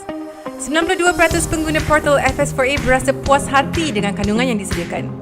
Salah seorang guru mengatakan bahawa, "You make it easier. It's so much fun. I always thought computer programming is hard." Murid turut menyokong dengan mengatakan bahawa, "Saya sangat menyukai kaedah penyampaian maklumat yang ringkas namun padat dan mudah dipahami." Portal FS4A mempunyai 4 siri utama iaitu Microbit, HTML, Python dan SQL. Semua aktiviti pengajaran dibina berdasarkan DSKP subjek berkenaan termasuk subjek RBT tahun 5, ASK tingkatan 1, 2, 3 serta SK tingkatan 4 dan 5. Setiap pengajaran mempunyai 1 video tutorial, nota pengaturcaraan dan kuis pengajaran untuk menguji pemahaman murid. Murid dapat menyemak keputusan sendiri di portal semakan keputusan dengan menggunakan email mereka.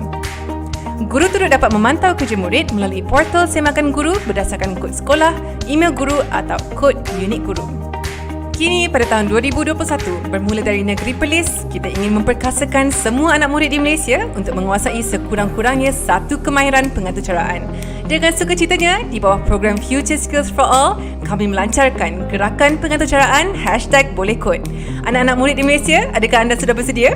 Anda boleh kod, saya boleh kod, kita boleh kod. Ingin tahu maklumat lanjut? Layari futureskills.moi-gl.edu.my sekarang.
Assalamualaikum warahmatullahi wabarakatuh dan salam sejahtera kepada semua penonton.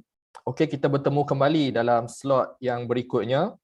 Untuk slot pada kali ini, kita akan sediakan satu tayangan video korporat Kulim High Tech Park yang disediakan oleh Kulim Technology Park Corporation Sdn Bhd. Jadi sama-sama kita saksikan. Introducing Kulim High-Tech Park.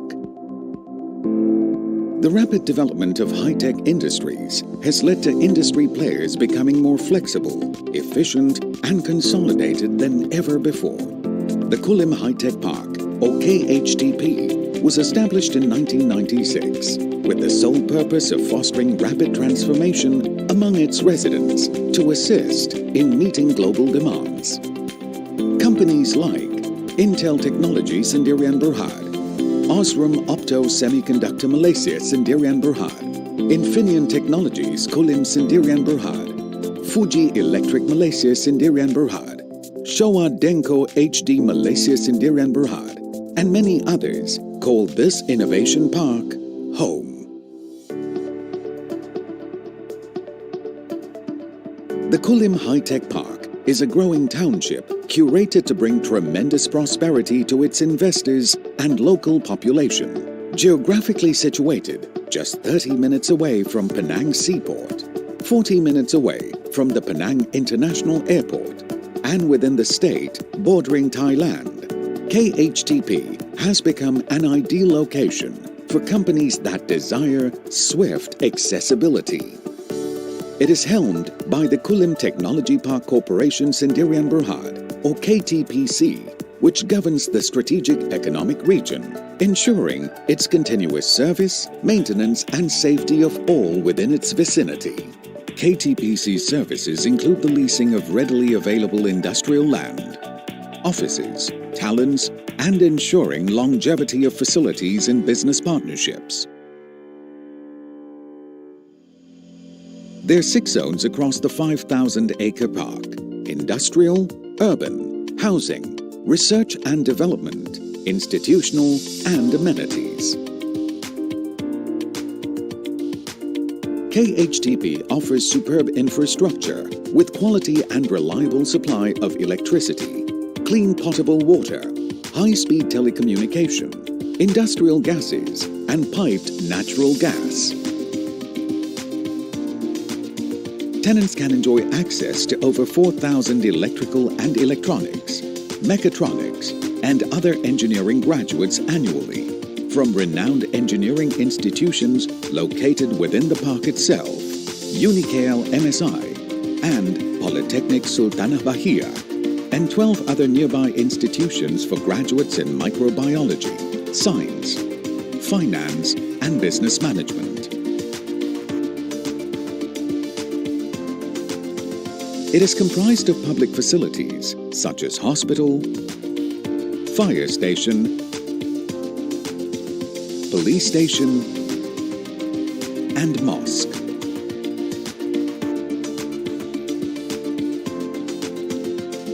The commercial properties and urban land at KHTP are made up of government and financial institutions, offices, restaurants, convenience stores, grocers, and many more, ensuring local accessibility, convenience, and comfort. While it is a great place to invest, it is an even better place to live. There are approximately 7,000 residential units, ranging from apartments, linked homes, and bungalows, tucked away in its lush tropical environment. To complete this business haven, the park features golfing, social and recreational facilities like the Kulim Golf and Country Resort and KHTP Sports Complex. The prestigious landscape makes it an ideal location for play and work. Having its own local authority ensures a wide range of maintenance and services of park facilities at all times. Business permits and licensing are expedited, and the management of legislations are enforced throughout the park.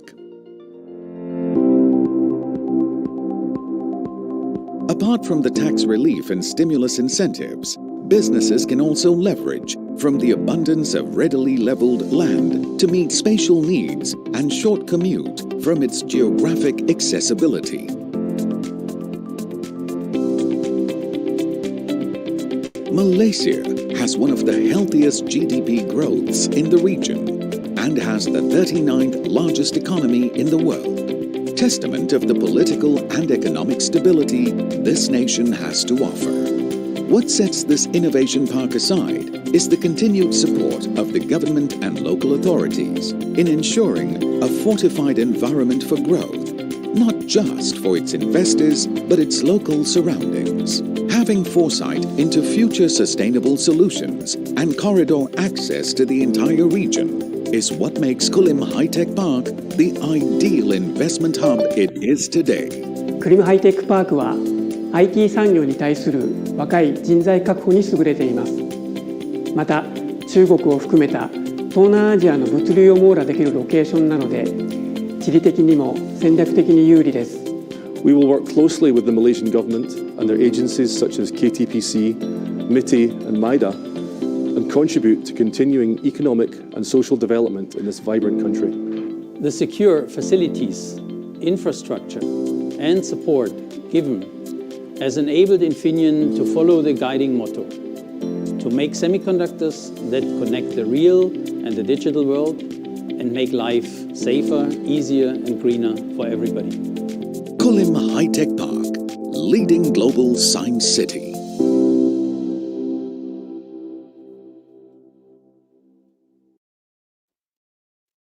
Itu dia tuan-tuan dan puan-puan, cukup padat dan berinformasi video korporat daripada Kulim High-Tech Park.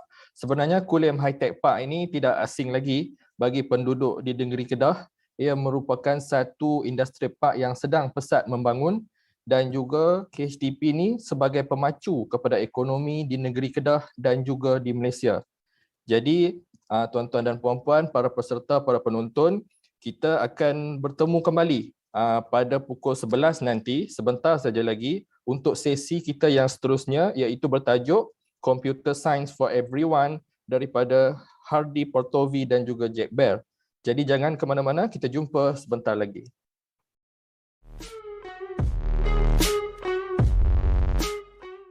Anak anda selalu bermain game dan anda sakit mata tengok diorang main game, ataupun anda seorang guru mencari potensi inovasi dalam pendidikan. Jom sertai program Develop My First Game di bawah Rexbit dan kerjasama MYDIGITALMAKER, di mana kami akan kongsikan dengan anak-anak anda dan para guru berkenaan dengan bagaimana untuk membina game pertama anda.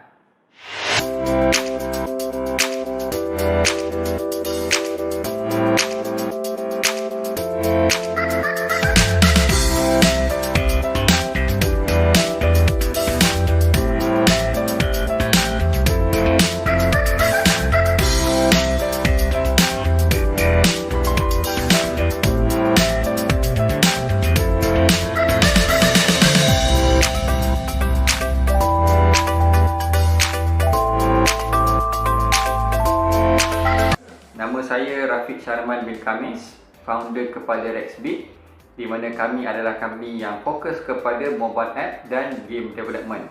Melalui program Develop My First Game ni, objektif kita adalah supaya anak-anak tahu sekiranya nak jadi developer, apakah yang mereka perlu lakukan, dan seterusnya apakah software-software yang adik-adik perlu ketahui untuk membina sesuatu game.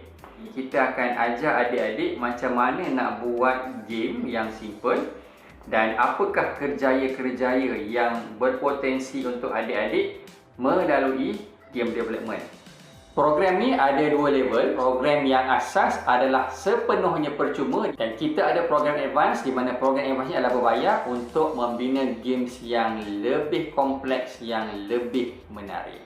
Bila game ni dah siap nanti, adik-adik boleh sertai mana-mana pertandingan dekat luar sana, ataupun adik-adik boleh sertai program pertandingan kami, di mana hadiah yang paling tinggi bernilai RM1,000 bagi pemenang yang pertama. Jom kita tengok wajah-wajah ceria adik-adik yang telah berjaya siapkan game masing-masing.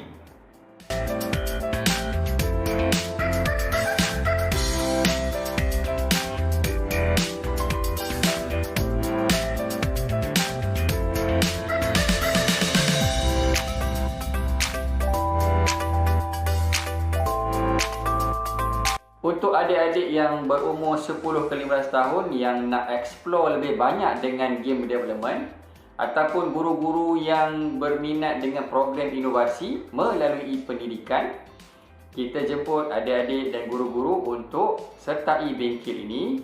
Klik pada link yang diberi.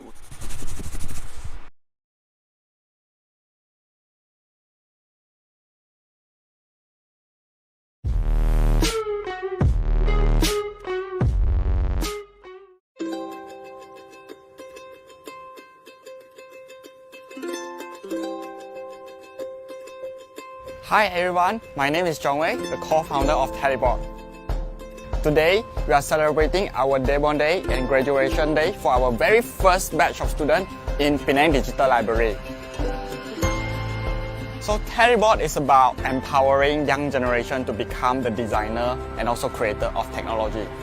We aim to enable our kids and teens to be able to solve real-world problems through coding.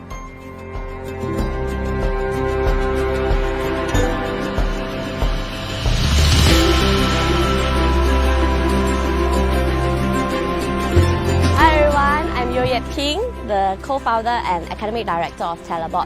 The reason why we teach kids and teens computer science at such a young age is because they are very tech savvy, they are very good at playing gadgets and all, but the thing is they will always be a consumer and not a maker if they are not exposed to a proper education in computer science.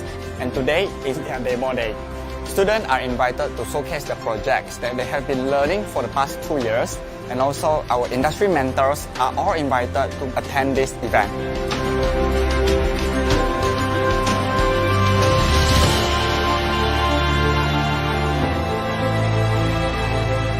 In Telebot, we teach them about foundation of creative computing, mobile apps development, web design using HTML, CSS and JavaScript so that they are able to build various of projects in digital making. And I feel really glad to see that our students, they are able to make so many kinds of projects which can really solve the real world problem.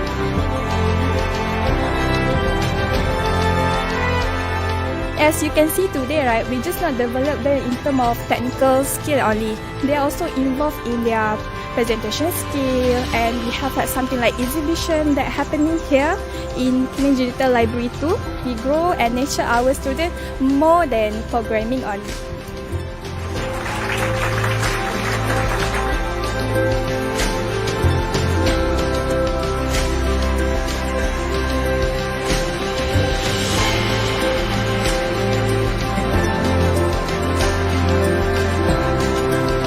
All again in our programming next year.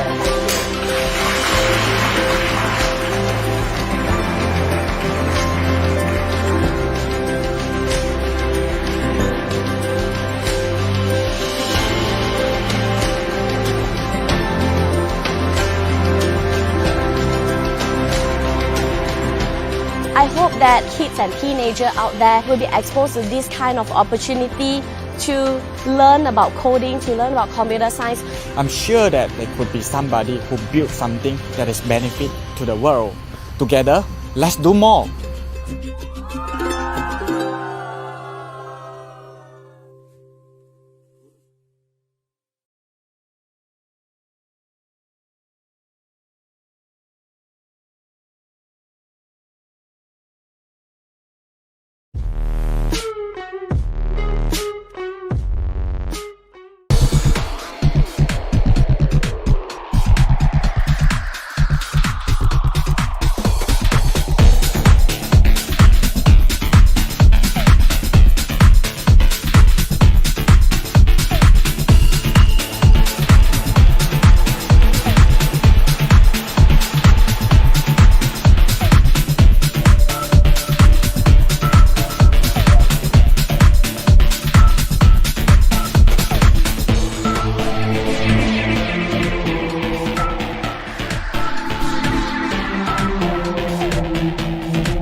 Assalamualaikum warahmatullahi wabarakatuh. Kita bertemu kembali dalam sesi ataupun slot yang seterusnya. Terima kasih saya ucapkan kepada penonton kita yang masih lagi setia dengan kita pada hari ini. Jadi sebentar lagi kita akan tayangkan satu informasi video ya daripada Hadi Partovi dan juga Jake Bell. Mereka ini merupakan orang kanan kepada code.org. Jadi untuk itu sama-sama kita saksikan.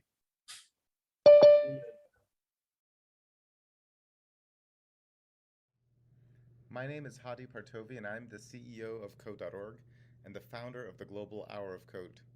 I want to thank MDEC for inviting me to participate in this year's MYDIGITALMAKER Fair. It's been an honor for Code.org to work closely with the MDEC team for the past several years as an official Code.org international partner. The Hour of Code is a global movement designed to give anyone a one-hour introduction to computer science to show that anybody can learn the basics and ultimately to broaden participation in the field of computer science. MDEC has taken the lead on organizing Hour of Code events in Malaysia since 2017, and we've even featured some of the pictures from those events on the Hour of Code website from time to time. In 2017, the Hour of Code in Malaysia was even awarded the highest participation in coding by the Malaysia Book of Records. This is an inflection point for computer science around the world today. The COVID-19 pandemic has forced teachers, school administrators, parents, students, and all of society to rethink the learning experience. This has accelerated the need to change not only how students learn, but also what students learn. When many schools teach digital skills, they teach how to use technology rather than how to create technology.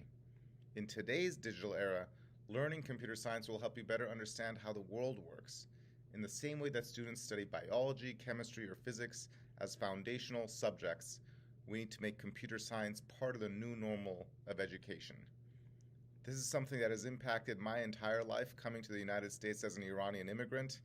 Having the ability to learn computer science helped me further my career and has opened doors of opportunity I never imagined. And that's something that every student deserves. Thanks again to MDEC and the MyDigitalMaker partners for working so diligently to expand access to this important subject. And thank you most of all to the students, teachers, and parents for participating in the event today. I'd now like to introduce Jake Bell, who is an International Partnerships Manager at Code.org.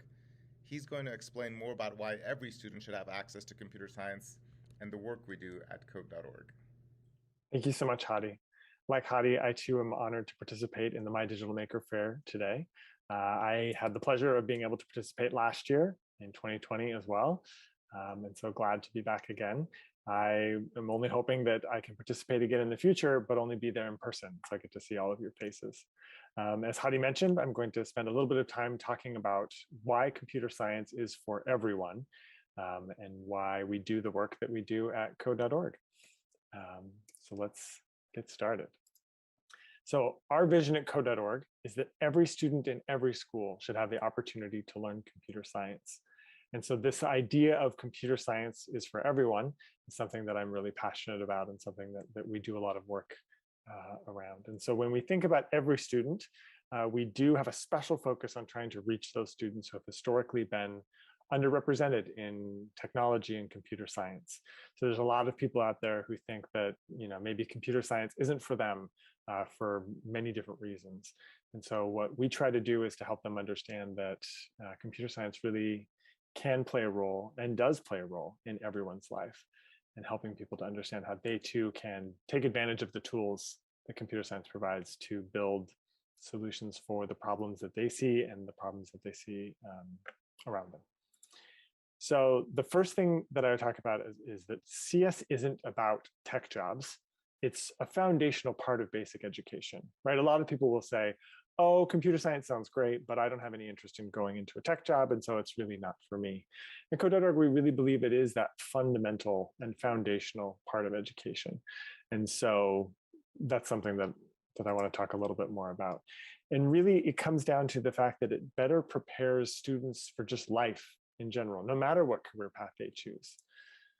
So we talk about how, you know, you go to school and students will learn about biology, or they'll learn about electricity, but we have no expectation that those students will go on to be doctors or electricians. We just think those are important things that students should learn as part of living in a modern society.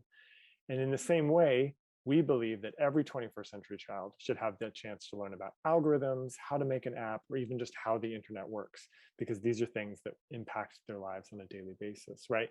We all carry around little computers in our pockets as phones, but how many of us understand how they work and understand how to use them to create the solutions that we need?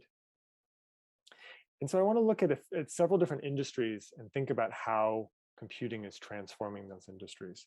So, again, people think like, oh, well, it's great if you want to go into a tech world, but I want to go into healthcare, for example, as this slide shows.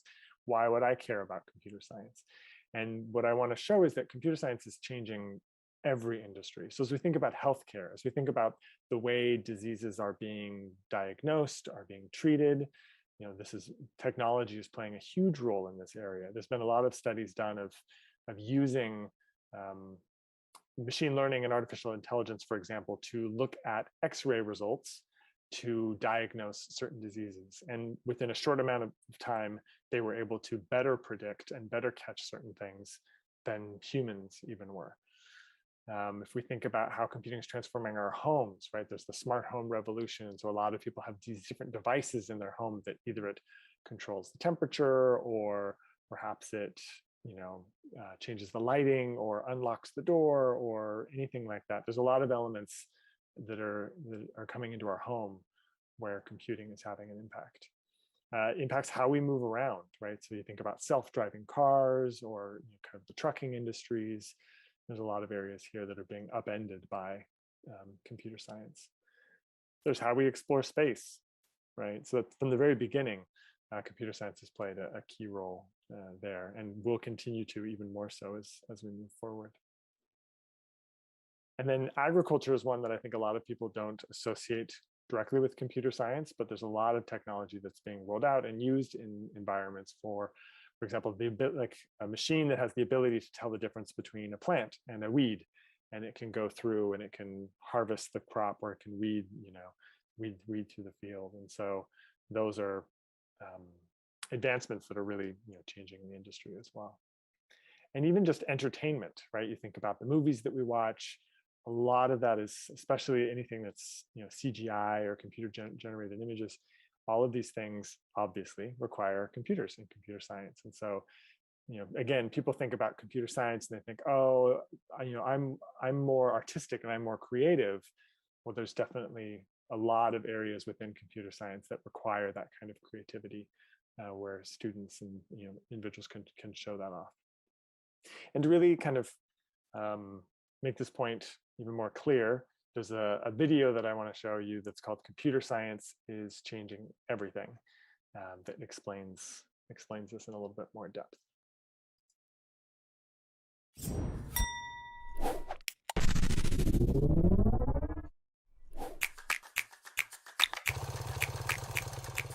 I think 19th century was about the Industrial Revolution, about electricity, about disrupting the agricultural society and making it more advanced. The 20th century was about physics and engineering to do more things easier in our everyday life, from refrigerators to washing machines.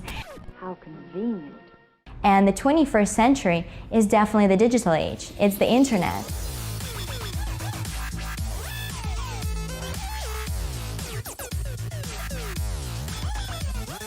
Even if you want to become a race car driver or play baseball, or build a house, and all of these things have been turned upside down by software.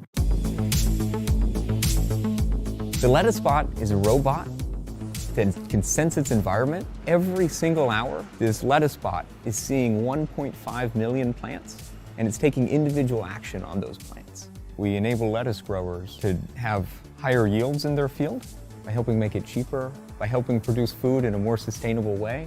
And that wasn't previously possible without computer science and technology. I have a really fun job where we build Polyvore, which kind of combines all my favorite things, so programming as well as fashion and art and design and shopping. half the products you use these days are software products that you play with on maybe your phone. And so if you want to build something cool, you need to know programming, right? And there's so many things that you can do with computer science. So if you just work backwards from the cool thing that you want to build and figure out what that is, a lot of times computer programming is part of that, right? So you should learn the skill. It's really exciting right now. The technology that we're developing right now is going to be used by your doctor in the next decade. When you come into the office and you're sick, the doctor is going to be like, all right, spit in this cup. And I will put it into this magic machine, which is a sequencer. And in an hour, I can tell you what you have or what's wrong with you. So if we're looking for a new virus, for example, we'll download a database of all the viruses that are known. And we'll search for, our sequence of interest against a whole database of all viruses. So you still need somebody to analyze the data. The computer is not smart enough yet. Our software helps people save energy and thereby reduce their carbon emissions. To date, we've saved over 8 terawatt hours, which is the equivalent of about 1.1 million cars on the road. When you're forecasting the wind, there's so many different parameters that go into it. It would be impossible for a human to sit down and do all those calculations. We need a computer model in order to forecast it.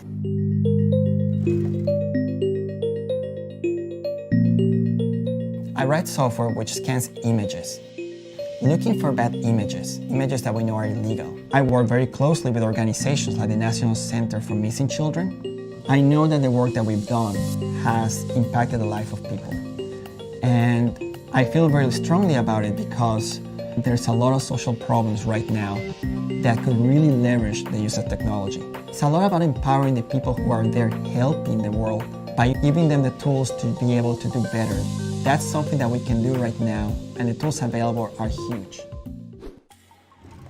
The merging of art and technology is getting more and more significant now. Because computers and software are such an integral part of our lives day to day, people are realizing that it can be quite creative to take this medium of computers and create incredible works of art.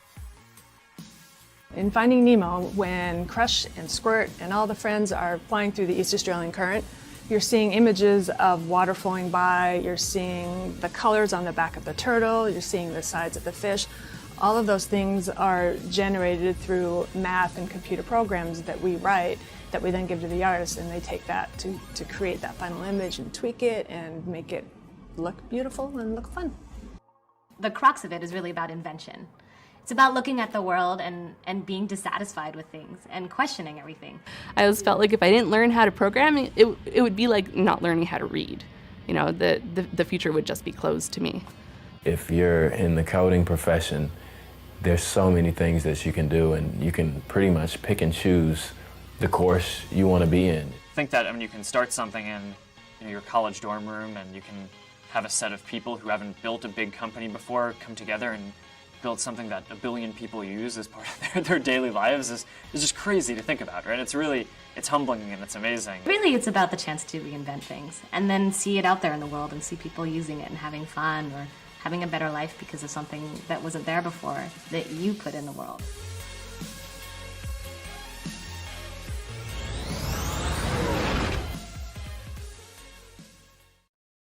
So I hope that was helpful to let you see all these different industries and all these different ways that computer science is changing everything. So again, if anyone ever tells you, right, well, oh, I don't want to go into tech, so therefore computer science isn't for me, I want you to think about this, about how no matter what industry you choose, they all are being impacted by computer science, and it's only beneficial for students to have at least a basic grasp of computer science as they enter into these different professions and industries.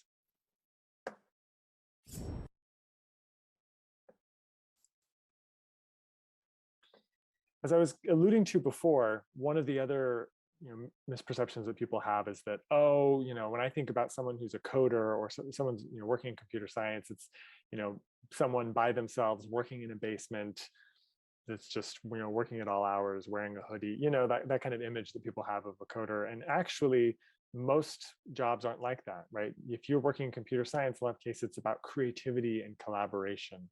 It's not enough just to be able to understand how computers work or what coding is, you have to understand how to communicate about it, how to work with other people, and how to work collaboratively on projects. And so, as you enter these kinds of fields, that's going to be an important skill for people to have as well. And then really, what I like to think about is how computer science is helping us address some of the world's biggest global problems, right? As we think about food insecurity, as we think about water shortages, as we think about climate change, all of these things that we as a world face, there are solutions that can come from technology, right? That can be built using computer science. And so, one of the things we always try to do through our programs is to encourage students to look at the skills that they're learning and then look in the community around them and see, is there a way that they can apply those skills to solving the problems that they see in their own community. And this is why I'm so passionate about the role that I have at Code.org, working with all of our partners throughout the Asia Pacific region, and specifically with MDEC in Malaysia, is to find ways to support them as they help students learn, right? Rather than someone from the United States or some other country building a solution and bringing it to Malaysia, it should really be students living in Malaysia who best understand the problems that are there, learning about this and coming up with the solutions to solve them. And so that's really what we're trying to do, is to empower as many students as possible to have these kinds of skills, so that as they look at the problems around them, they can come up with the solutions that they could build on their own. So really, as we think about, we're living in a world of accelerating technological change, and this is only going to continue. And what's important, especially as we think about education, is we have to be teaching the ability to learn and adapt to new technology. And that's one of the core skills that students who study computer science come out with, is understanding how technology works, how to use it, how to learn new technology, things like that. And so again, this isn't just a specialized course for only certain students. It really should be available to all students to help them, so that they can thrive in the 21st century and in this fourth industrial revolution. So one of the things I want to talk about that we do at Code.org to help with this is we have a campaign called the Hour of Code. You may have heard about it, and that's probably because of the work that MDEC has done to promote the Hour of Code and to use the Hour of Code to reach so many students in Malaysia. But it's a grassroots movement that's fueled by over 200 partners and 100,000 teachers in 196 different countries. And what the Hour of Code is all about is about giving students, or really anyone of any age, the chance to try a 1-hour computer science activity. And then once they try that activity, the goal is to break down the stereotypes that they may have gone into with it. So like we've talked about, right? A lot of people think, oh, computer science is just for boys, or it's just for nerds, or it's just for people who are really good at math, or it's just for people who want to work in a tech job. And really, none of that is true. And so that's the goal of this, is that someone will try, you can go in and you can try this 1-hour self-led tutorial. And the goal is that you realize, oh, this is something that I could do. And you also realize that, oh, computer science really can be creative and fun and engaging in a way that maybe you didn't think it was before. And so there's organizations all over the world that host these events, that present these materials to their students.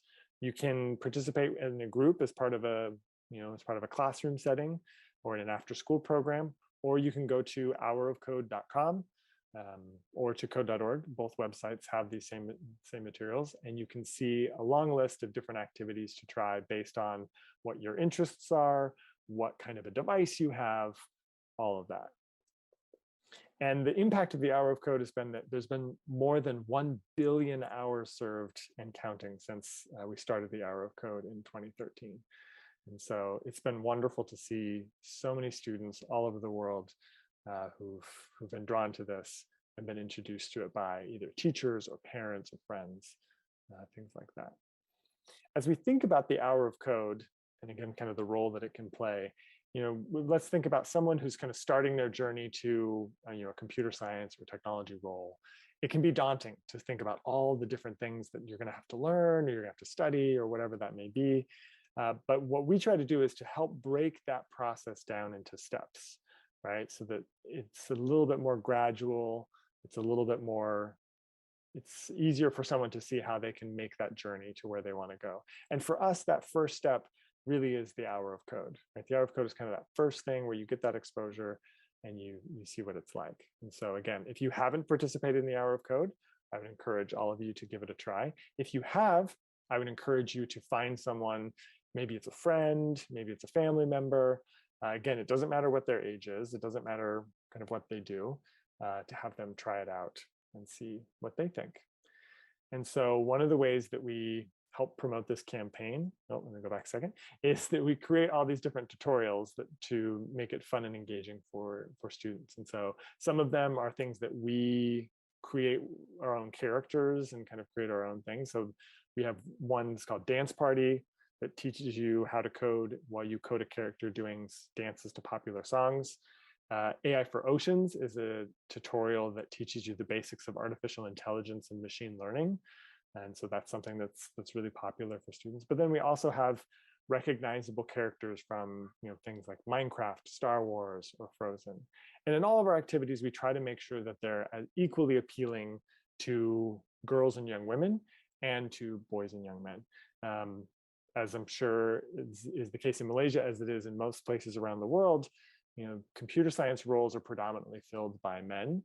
And one of the things that we focus on at code.org is making sure that these same opportunities are being provided to girls and young women. And so if you are a girl or young woman who doesn't think that this could be for you, I really would encourage you to give it a try, and see what you think using any of the tutorials that you think look interesting to you.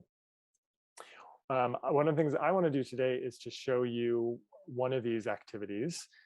This is a newer activity that our team has created, and it's called Outbreak Code Your Own Simulation. And so as we've all been living through this global pandemic, this is a way that we can see how computer science is used to build medical simulations to see how diseases will spread, or how we can slow the spread of certain diseases. Now, obviously, this is just a basic introduction, so it's not going to be super precise in that sense, but it helps you get a sense of how this is used in different contexts, like in this case, in a medical space. And so I'm going to go ahead and jump over here really quick and do kind of a little live demo for you of some of this. So the premise of this activity is that you have entered Monster Town, and there's a bunch of different monsters, and then one of those monsters, as you can see here, catches a virus, and then it starts to spread and continues to spread throughout the community. And so your role is to stop the spread of the disease. And so we'll go ahead and jump right in. So as this loads, so the first thing that we'll do is we'll want to kind of populate our community, and then what we'll do is have them move around. And so, like I said, we're going to run our own simulation of an outbreak in Monster Town. So first, we're going to create, we call them sprites, little images that move around to represent the different monsters. So if you haven't used something on our platform or any similar platforms, you have a few different fields. Up here at the top, where we're reading the instructions. Below here's the workspace where you can actually drag and drop your code. Over here on the left, you have these different categories where you can choose the blocks. And then up on the top left here is the space where you're going to see kind of what runs, what the preview of what you've done. So what we want to do is create 10 healthy monsters and 1 sick monster. So the healthy monster are these purple ones, the sick ones are these other ones. So we want to set the size of them. We want to make them all wander around, and then we're going to run. So what we're going to do is first we're going to take the sprites, and we're going to make 10 of these ones, the healthy ones. And then we're going to make 1 that isn't healthy. And we're going to, like it says, set the size to 50. So we're going to change all sprites to 50, just like that. And then in this behavior, we have this ability where all sprites will begin wandering, which just means they move around the screen. So let's put this down here. All right, so let's hit run and see what happens. All right, so they're moving around the screen. Perfect. That's our first step. And we'll go ahead and continue.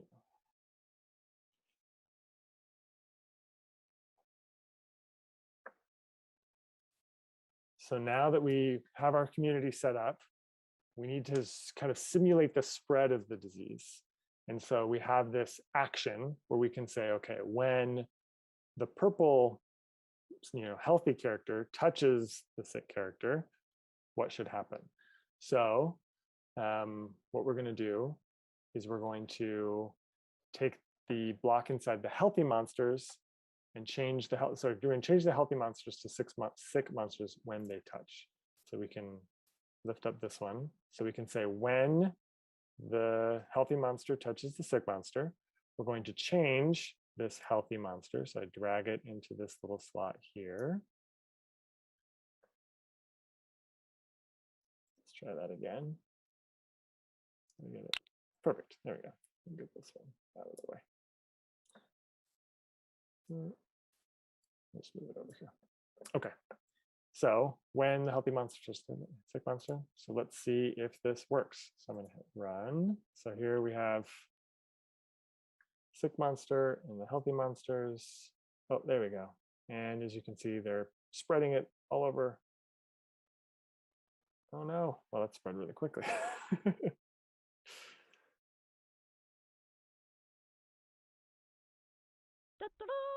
All right, there we go. Well, so that's just the first couple of levels of this tutorial. If you are interested, I invite you to go to, as I said, co.org/outbreak, and you can give it a try. And you can try the full tutorial. As the tutorial goes on, it introduces different things like masks and ways that you can use computer science to prevent, to model what the prevention of the disease might be. Let's do this again. So I wanted to finish by just talking about the global momentum around computer science education, right? So, so 15% of all students in the world have accounts on co.org. But what's more exciting for me is that more than 50 countries have changed or planned policies to support computer science. What's great is that Malaysia is a country that is really leading the way in a lot of different ways as they roll out options for students to study computer science in schools. And so we'd love to see that continue, and other countries in the region do that as well. And Hour of Code tutorials are available in over 45 languages, but that continues to go up every day. So you can always see different options for studying computer science in a non-English language, which is something that's really important to us, is making sure that students have options to study in their native languages. And if we look specifically at Malaysia, more than 200,000 students and almost 7,000 teachers have accounts on co.org, which is really great, but there's a lot of room for growth there. And then what's really exciting is that when you look at Hour of Code participation in 2020, Malaysia was 8th in the world. And so it's always great to see the excitement and the interest coming from Malaysia to participate in the Hour of Code. And hopefully we can continue to grow that so that even more students have the opportunity to learn. And the one thing I want to end on is just a thank you to all teachers, right? So our mission at co.org is reaching every student in every school, and that isn't possible without teachers, being involved, whether it's getting the professional development that they need to be able to teach it to their students, or finding the resources that work. And so, especially during the pandemic, teachers have had to do really difficult things under really difficult circumstances. And so just a huge thank you to all that teachers are doing. They really are changing the world, whether they're teaching computer science or not. I always really admire what teachers are doing. And that's it. So thank you again so much for allowing me to participate in the My Digital Maker Fair this year. And I hope that you enjoy the rest of your time at the event. Thank you so much. Bye.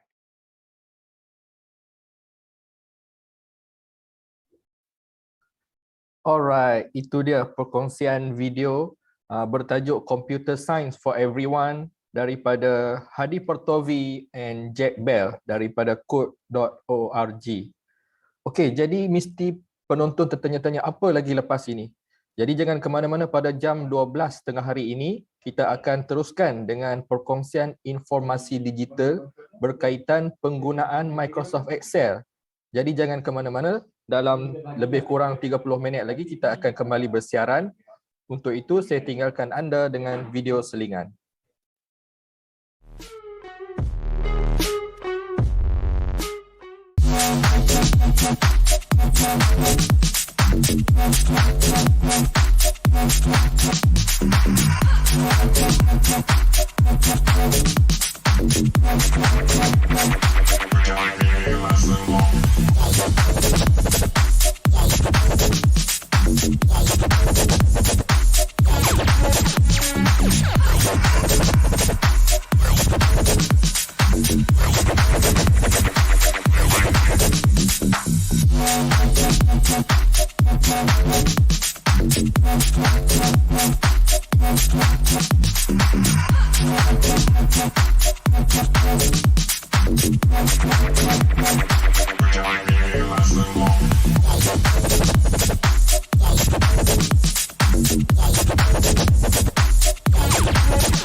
Delivery robot ditubuhkan dengan tujuan untuk melahirkan generasi-generasi muda yang mahir dalam kemahiran STEM, iaitu sains, teknologi, kejuruteraan dan matematik.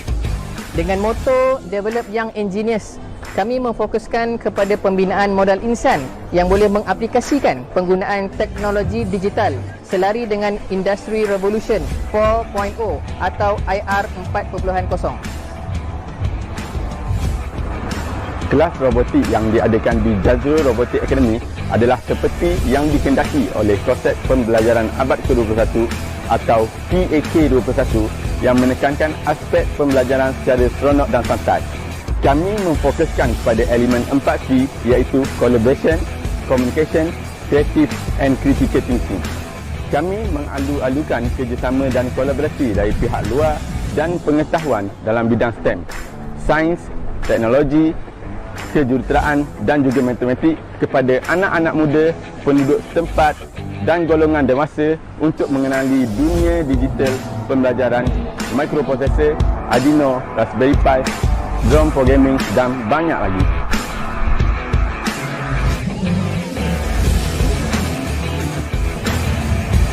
Semoga dengan sedikit usaha yang kami bawakan akan dapat memberi impak yang besar kepada komuniti setempat, kepada anak-anak muda yang akan memimpin negara pada masa hadapan, di mana dunia telah pun berubah ke arah dunia yang lebih kompleks.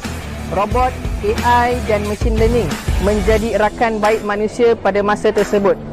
Dengan belajar programming, coding robot, baru kita dapat mengawal robot dan menguasai robot.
Saya rasa teruja, mudah, ringkas, padat.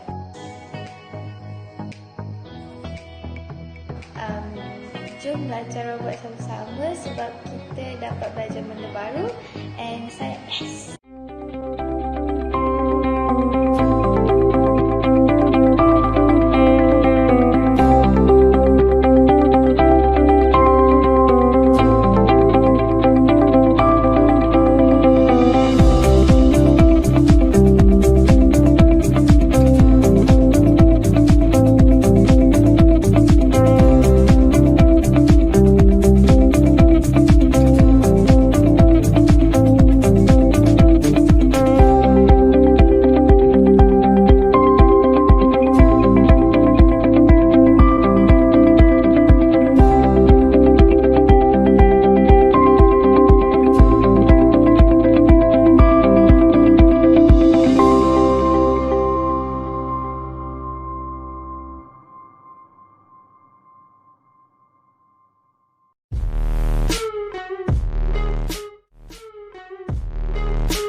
E@, Robot Club is a well-established robotics learning center in Malaysia since 2010.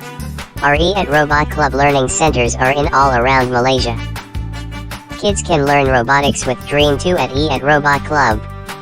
In robotics, kids learn components of a robot, mechanism of moving and more electrical and mechanical knowledges. With Dream 2, kids also learn programming with Robo Plus Task, a simple text-based programming language. Kids can design, build, and program any robot with motors, sensors, and using wireless remote controller. Look. Our students enjoy learning, building and programming robot with Dream 2 in E@, Robot Club Learning Center. Then, with Smart 3, kids are not only building robot with parts, but also with smart device. Kids can use the display, touch screen, and all sensors on smart device to build any interesting robot. Look. Our students build, program and control their own robot with smart device in Smart 3.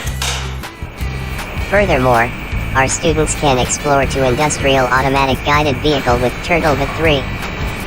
They can also explore to industrial robotic arm with Open Manipulator X. Even learn about artificial intelligence with OP3, an intelligence humanoid robot.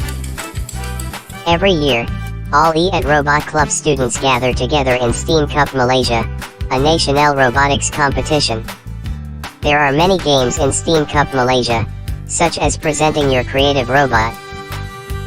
Build and program autonomous robot to complete missions. Control your strong robot fighter to compete with other robots and survive in the game. All students feel happy to gain experiences in STEAM Cup Malaysia every year. Even in this pandemic of COVID-19, our students still can join our STEAM Cup Malaysia competition online. Students build and program smart line tracing robot according to assigned missions. Then record and submit a video of best result to win prizes. Many of our students have learned robotics in our center for years. They have grown up with knowledges, skills, and experiences in our center. They joined lots of competition with what they learned from E@, Robot Club. We are so proud that many of our students continue their journey of engineer in university. When I was 12, my mom enrolled me to this center, and I learned a lot more, such as programming, technical, mechanicals, solving problems, finding solutions, 3D printing, scratch programming, and a lot more. Robotics is a fun thing to learn. Contact us, let your kids start young and plan their technology pathway early.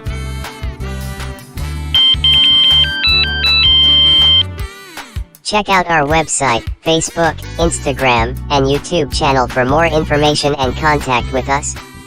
Bye-bye.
Hi everyone, I am Coach Oblix.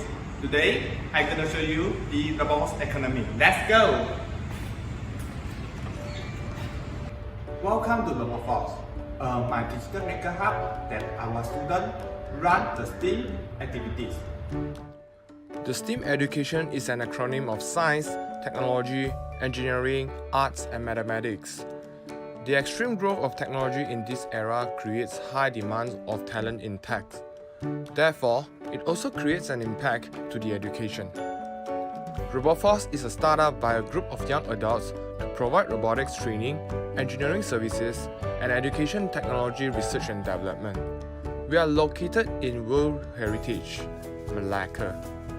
Let's check it out to our courses. Hey, this is Coach Chris.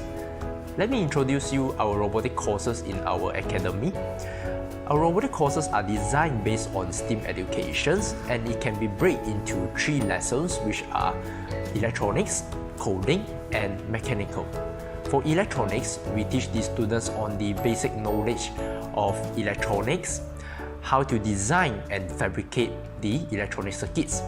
For coding, we teach the junior students on the graphical programming, which is a drag and drop block coding. And for senior students, we teach them the Arduino C programming. In mechanical, we teach the students on how to assemble a robot by using various kinds of tools, how to design 3D object by using CAD software, and finally, how to operate a 3D printer to print out the 3D object. And for each lesson, we have designed 5 grades to evaluate the performance, standard, and also the understanding of the students. After undergo all these lessons, we believe that the student will become an all-rounded makers in the future. Hi, I'm Kevin. I'm a techno wizard here at RoboForce. At RoboForce, we focus on making technologies accessible to anyone, no matter individuals, SMEs, or even enterprises. And this is not limited to our students as well. In fact, we are currently setting up a group of elite team to join our internal R&D team to help us innovate and further polish their skills to become a junior techno master. Hi, I'm Coach Ethan. Welcome to RoboForce. We are glad to announce our student achievements in the journey of learning in our academy. Stay tuned. Since 2018, our academy has been actively participating in competitions. Hard work paid. Our students receive various of awards from the competitions. Let's look forward to have higher achievement together with our students in the future. Furthermore, we have been conducting various of events such as holiday camp, exchange program, and competitions. Come and join us and learn with Joyce.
Assalamualaikum dan selamat tengah hari. Terima kasih saya ucapkan kepada penonton dan juga peserta yang masih lagi setia bersama saya pada tengah hari ini. Jadi untuk sesi ataupun slot pada tengah hari ini, kita akan menyaksikan satu perkongsian informasi digital oleh Kedah Digital Center KDC yang bertajuk 10 ataupun 10 Excel Formula Every Beginner Should Know. Jadi untuk itu, selamat menonton. Okay, untuk hari ini kita akan belajar 10 formula dalam Excel. Seperti yang saya senaraikan. Yang pertama, kita belajar tentang sum, tentang average, tentang max, min, count, even dan odd, today, concordance, upper, proper dan lower. Jadi saya rasa mungkin ada di antara pengguna-pengguna ataupun anda biasa menggunakan formula-formula berkenaan. Sebelum tu, saya nak tanya pada anda semua yang berlangsung bersama saya pada hari ini, adakah anda dah membuka Excel?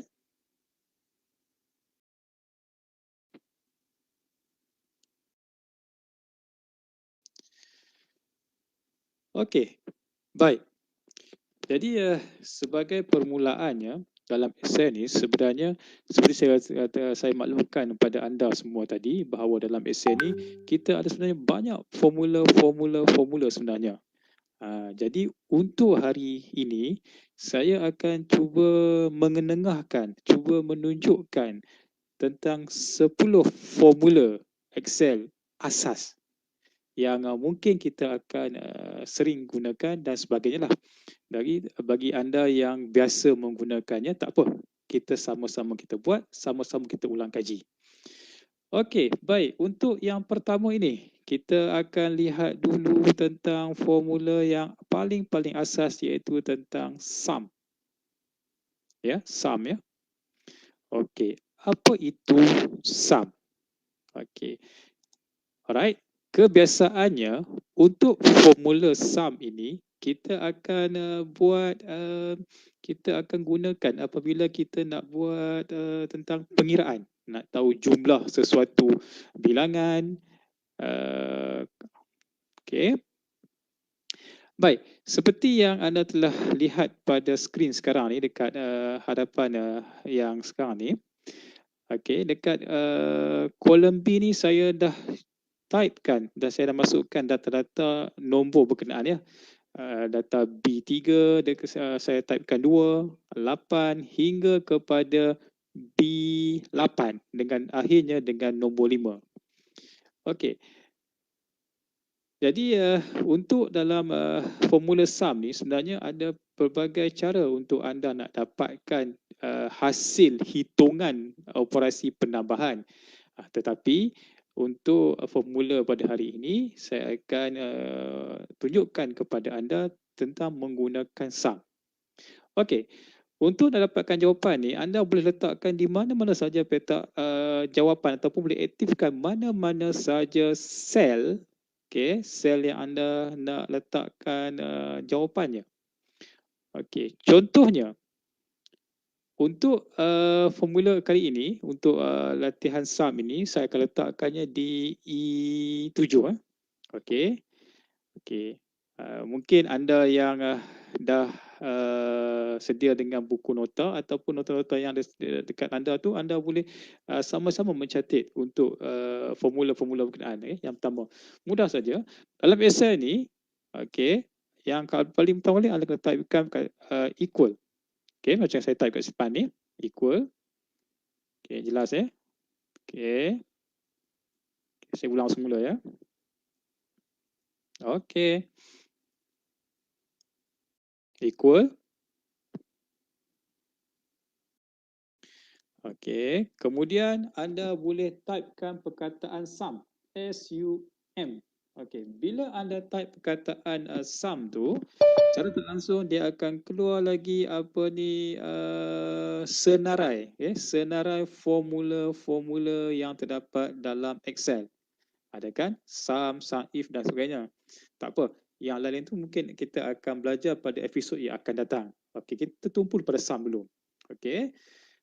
Okey, baik. Mudah saja. Type sum, kemudian anda double klikkan kepada perkataan sum ni.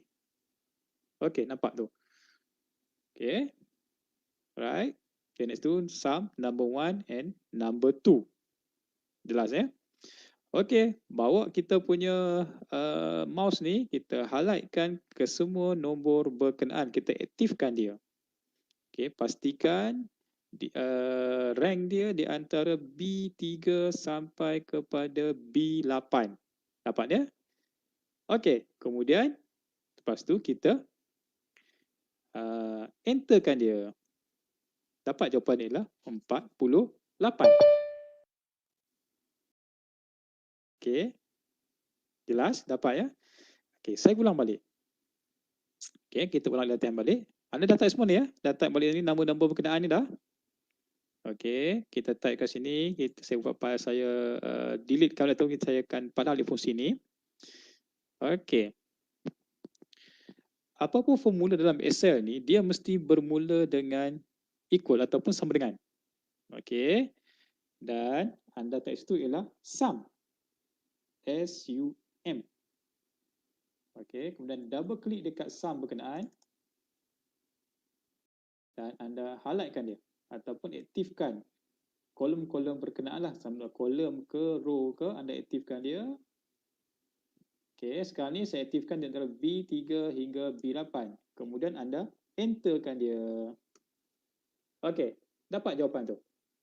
Mudah kan? Okey. Contoh yang lain. Contoh lain. Okay, itu type kat sini. Type kat sini 50. Okay, saya besar sikit supaya anda nampak dia punya number tu.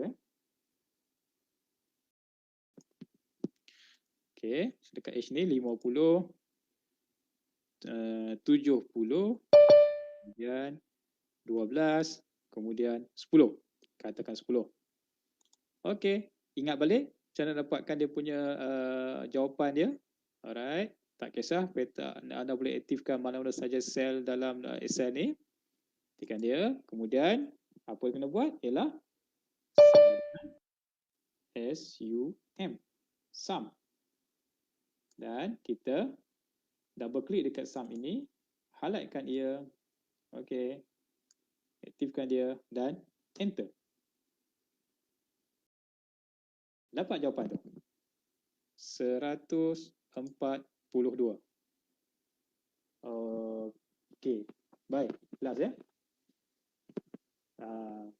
Untuk sum ini, anda tak mestinya kita letakkan di kolom, kolom yang sama. Kita boleh juga letakkan di bahagian row. Contoh macam ni. Contohnya row ni memanjang ya. 7, katakan 23. 23, next seterusnya atau nombor seterusnya ialah 56 dan seterusnya ialah nombor 12. Okey, macam biasa. Okey, kita letakkan dia punya apa ni petak jawapan dekat mana-mana saja sel. Okey, apa perlu buat ialah ulang balik.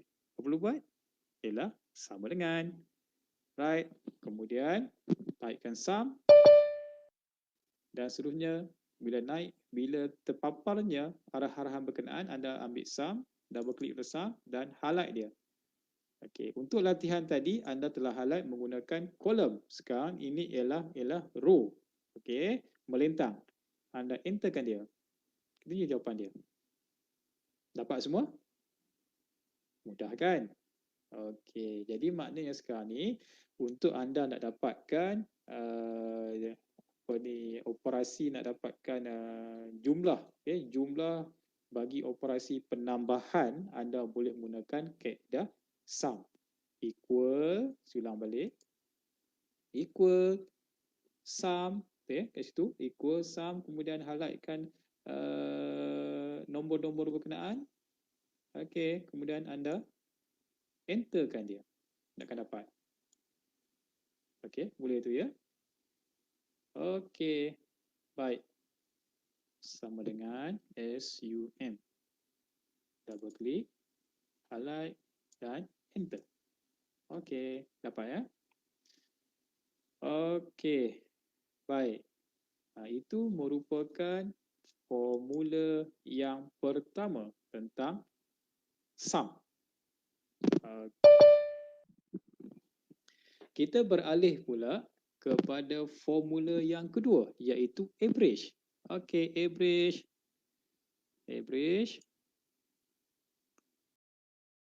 Okey, average. Okey. Okey, bagi yang baru bersama saya ataupun bersama dengan KDC, jadi saya ucapkan terima kasihlah kerana anda memberikan ruang masa seketika untuk bersama-sama KDC untuk kita bersama-sama menimba ilmu tentang 10 formula Excel asas. Okey, baik. Okey, bagi yang telah mengikuti ni, sedang mengikuti ni, anda boleh typekan nombor-nombor berkenaan ni. Okey. Typekan nombor berkenaan 40, 56 sampai ke 44 ni. Bermula daripada D4 sampai kepada F7. Okey, apa itu average? Okey, untuk subjek yang kedua, okey, atau formula yang kedua, kita akan lihat ialah average. Average.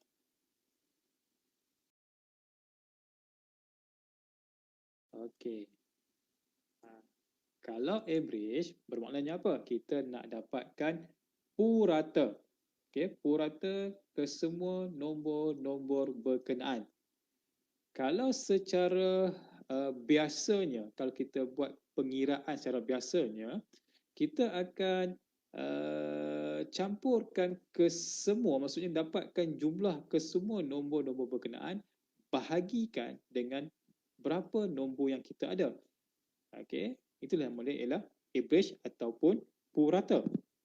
Jadi dalam Excel ni dia telah menyiapkan kita formula-formula untuk memudahkan kerja, memudahkan, mempercepatkan tugasan ataupun kerja yang kita buat dalam Excel ni.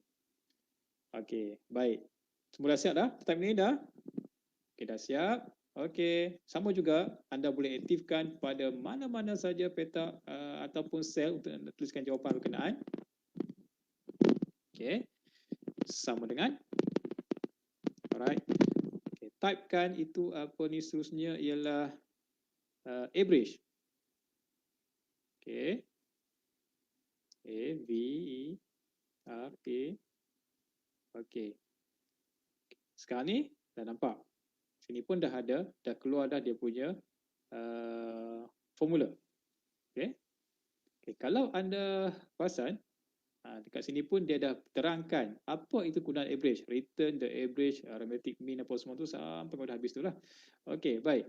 Jadi macam biasa, kita aktifkan ke semua nombor berkenaan. Okey, ulang balik ya. Okey, sama dengan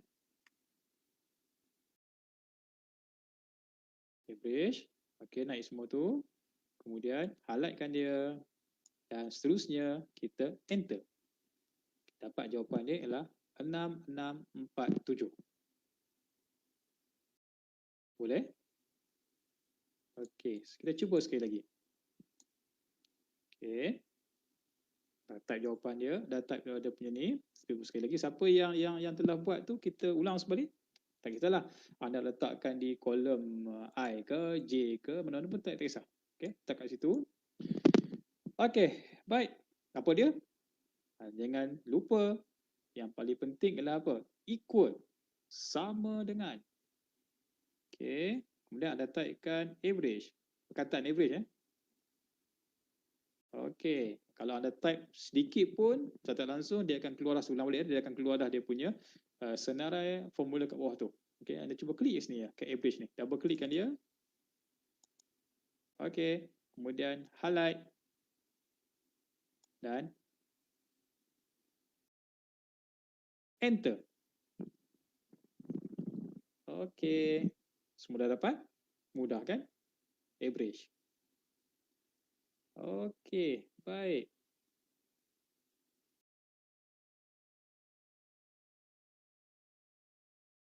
selesai yang ini, kita teruskan formula yang seterusnya, iaitu tentang min dan max dan min, maksimum dan juga minimum. Ini ya. Okey. Okey. Sekarang kita dah sampai ke formula Excel yang ketiga. Yang pertama tadi kita dah belajar tentang apa tadi? Tentang sum. Okey, tentang sum. Kemudian tentang average, mean dan sebagainya lah. Okey. Kita pergi pula kepada formula ketiga tentang max dan min.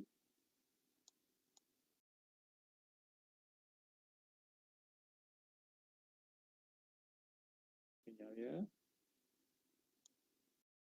Okey, baik. Okey, jadi sekarang ni anda boleh typekan data-data seperti yang telah dipaparkan. Okey, ni contoh saja, Okey, anda boleh typekan data-data berkenaan. Okey, typekan dia. Ataupun anda boleh jugalah menaipkan dengan number masing-masing. Yang penting ialah tentang number. Number ya, number. Tak kisah. Okey. Apa itu max dan min? Okey, max ialah maksimum. Kita nak mencari dalam banyak-banyak nombor ini, nombor mana yang paling besar? Maksimum. Dan seterusnya ialah min, minimum. Okey. Kalau secara logik biasanya, kalau pakai secara bukan formula, ini tak. Kalau kata nombor berkenaan tidak banyak macam ini, jadi mudahlah. Bayangkanlah kalau nombor yang anda buat itu nombor yang banyak, jadi cara tak langsung nanti, okey, tak langsung nanti, dia akan keluar. Okay? Dia akan kita nak dapatkan banyak nombor-nombor berkenaan tu. Okey, baik. Okey, typekan dulu nombor-nombor berkenaan dia.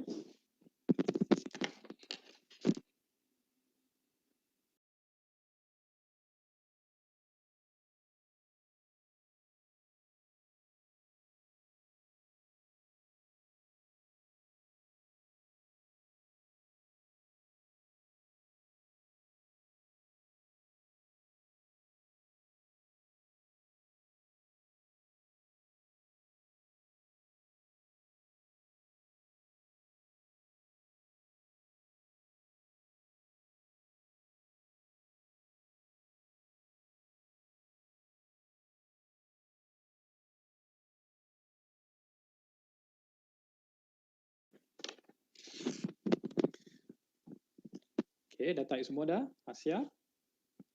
Okey, baik. Yang seterusnya kita lihat sini ialah macam mana nak dapatkan formula untuk max. Okey, ingat balik yang saya ajak tadi ya. Macam biasalah, apapun kena buat simbol equal. Okey, equal. Kemudian typekan max. Okey. Dah dapat? Okey, double klikkan dia dan kita highlightkan ke semua nombor berkenaan. Okey, kalau anda nak mencari nombor yang paling besar untuk ke semua nombor berkenaan, anda highlight semualah. Tapi kalau setakat nak mencari untuk 2-3 kolom, highlightkan kolom-kolom yang berkenaan sahaja ataupun row-row yang berkenaan sahaja. Tapi untuk latihan yang pada yang sekarang ni, kita nak dapatkan jumlah yang nombor yang paling besar untuk semua nombor berkenaan. Okey, dah dapat max ya? Kita enter. Okey, baik. Siapa dah dapat? Jawapannya ialah 100. Okey, siapa yang berjaya membuatkan latihan ini? Tahniah. Okey, siapa yang masih lagi belum dapat ataupun cuba tak dapat, tak apa, kita akan buat semula. Kita akan bimbang. Okey, kita akan buat semula. Okey, mudah saja. Okey, sama dengan sum. Oh, maafkan saya, sum Max. Saya cuma nak test anda saja. Okay, ada yang respon pada saya tu. Okey, baik. Terima kasih. Okey. Baik ya. Max, double klik dan kita highlightkan dia dan kita enter. Dapat 100. Okey, saya pastikan, saya dah pasti bahawa siapa yang tadi yang tak dapat sekarang dah dapat. Okey, tahniah. Okey, kita cuba pula min. Tadi max ialah nombor yang paling besar. Okey, max ialah nombor yang paling besar.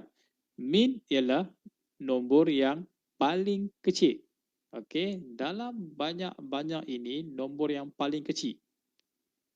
Okey, apa perlu buat ialah sama juga kita sama dengan, okey, kemudian typekan formula ialah min.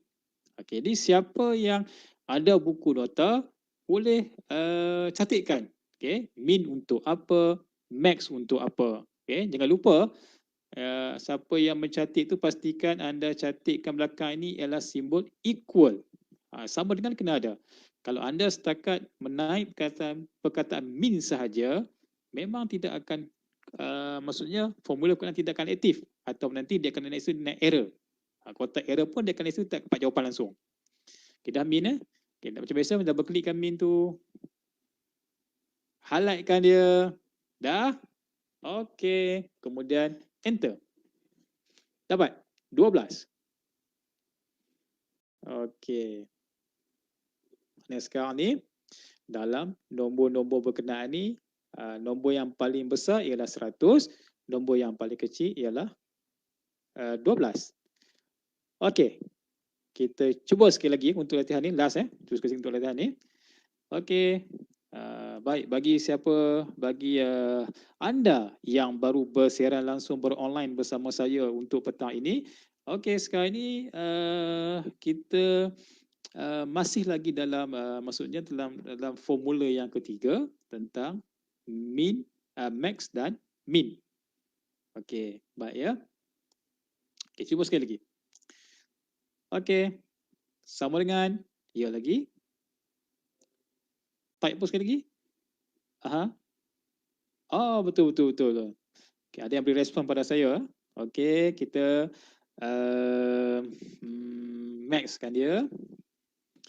Okey, highlight dia ataupun aktifkan, kemudian okey. Sekali lagi ya. Sama dengan max. Okey, double klik, highlight dan kita enter. Dapat. Okey, min sama juga. Okey, equal min, highlightkan dia. Okey, tak apa. Sama dengan min, double klik, highlightkan dia, aktifkan nombor berkenaan dan enter. Okay, dapatkan dia. Max ialah untuk nombor yang paling besar, min ialah untuk nombor yang paling kecil. Okey. Dapat? Okey. Kalau dah dapat, kita akan teruskan untuk formula yang seterusnya. Okey. Kita ulang balik Okey. Sum sudah. Average sudah. Max dan min. Okey, yang keempat, formula yang keempat, ia tentang count. Okey, count. Okey, part count.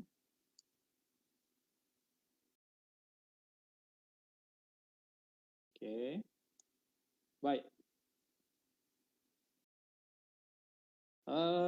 Okey, untuk count ini. Okey, macam biasa, anda boleh typekan nombor-nombor berkenaan pada latihan anda, pada latihan di Excel anda. Okey. Anda boleh buatkan, kalau nak mudahnya, cuba anda buatkan setiap latihan ini satu sheet, satu helaian. Okey, senang. Ataupun kalau rasa Yang lain juga anda juga boleh letakkan di sebelah ke di bawah ke asalkan anda faham tentang untuk latihan kita buat hari ni. Okey, count dah type semua nombor ni. Cuba typekan dia, bermula daripada C3 berakhir dengan G7 typekan semua tu. Okey, tak apa, saya tunggu anda, jangan bimbang.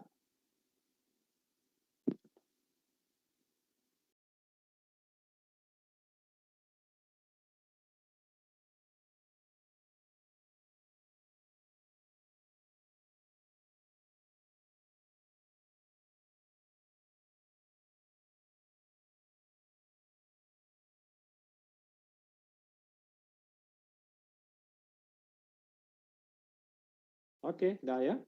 Baik. Okey, apa itu count? Okey, count. C-O-U-N-T. Count. Apa itu count? Okey. Formula count ini ialah kita akan mendapatkan jumlah berapakah bilangan nombor-nombor yang ada pada latihan yang terpapar di skrin sekarang ini.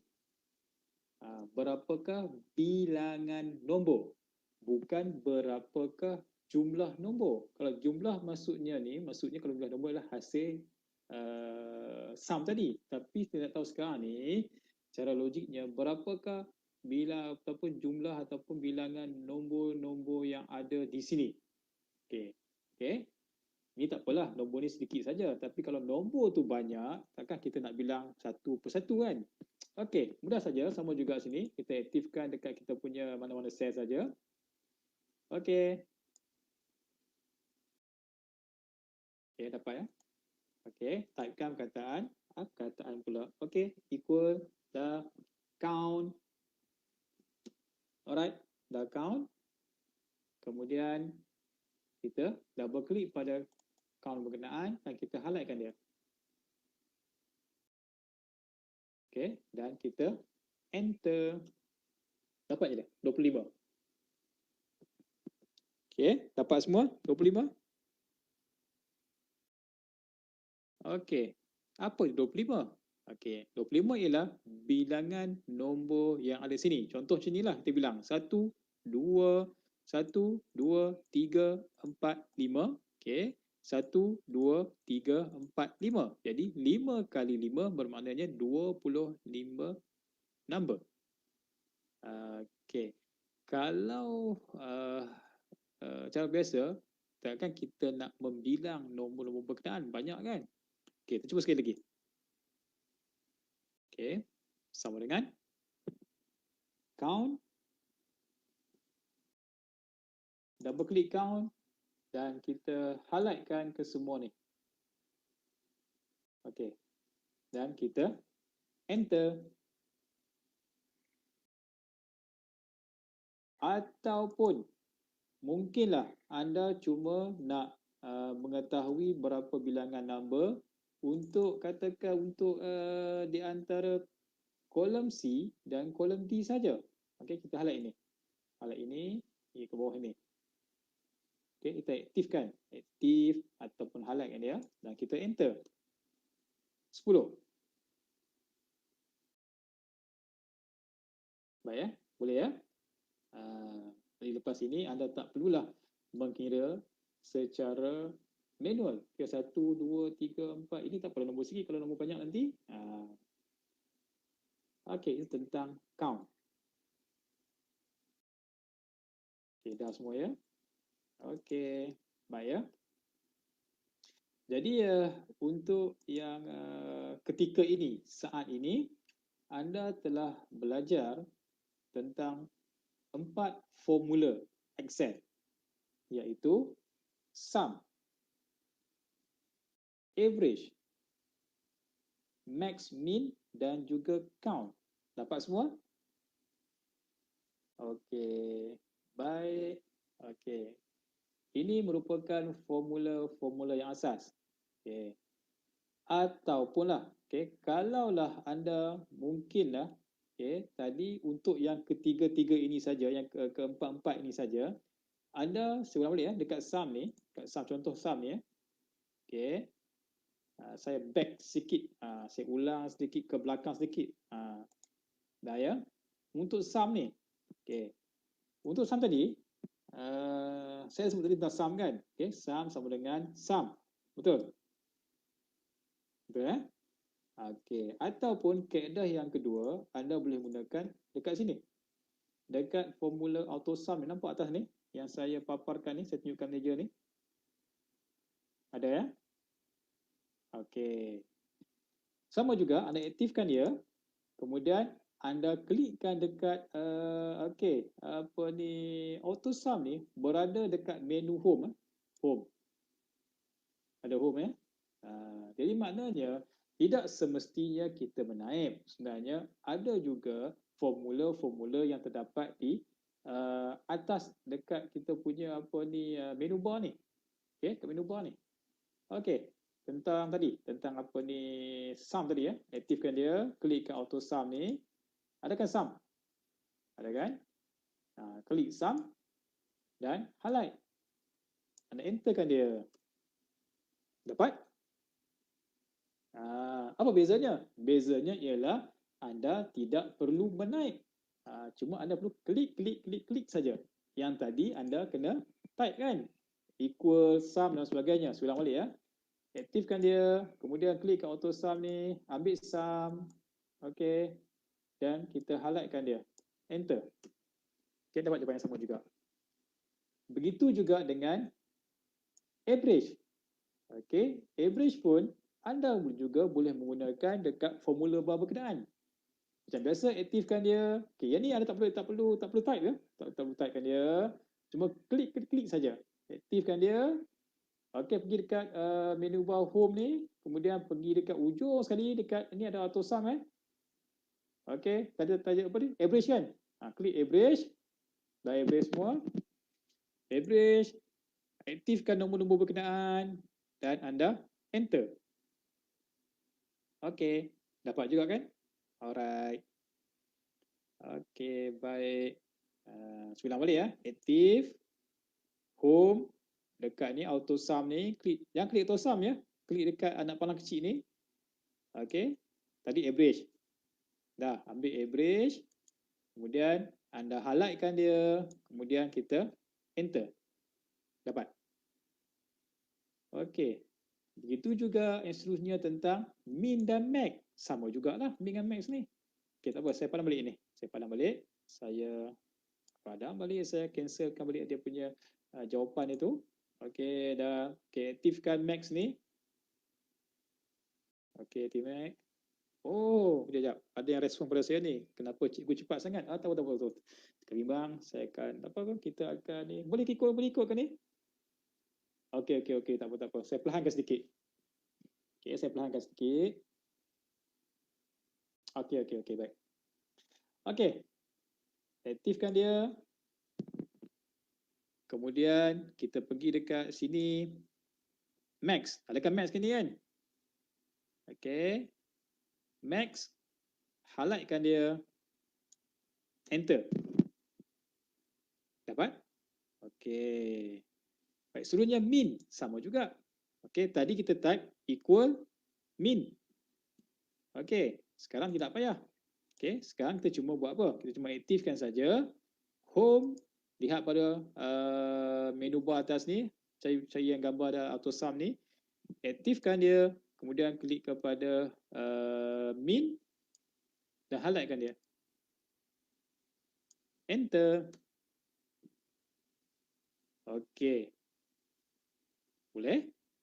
Okey, yang terakhir untuk yang tadilah untuk menggunakan auto sum ni ialah kita pergi lihat dekat latihan count tadi. Count pun sama juga, count.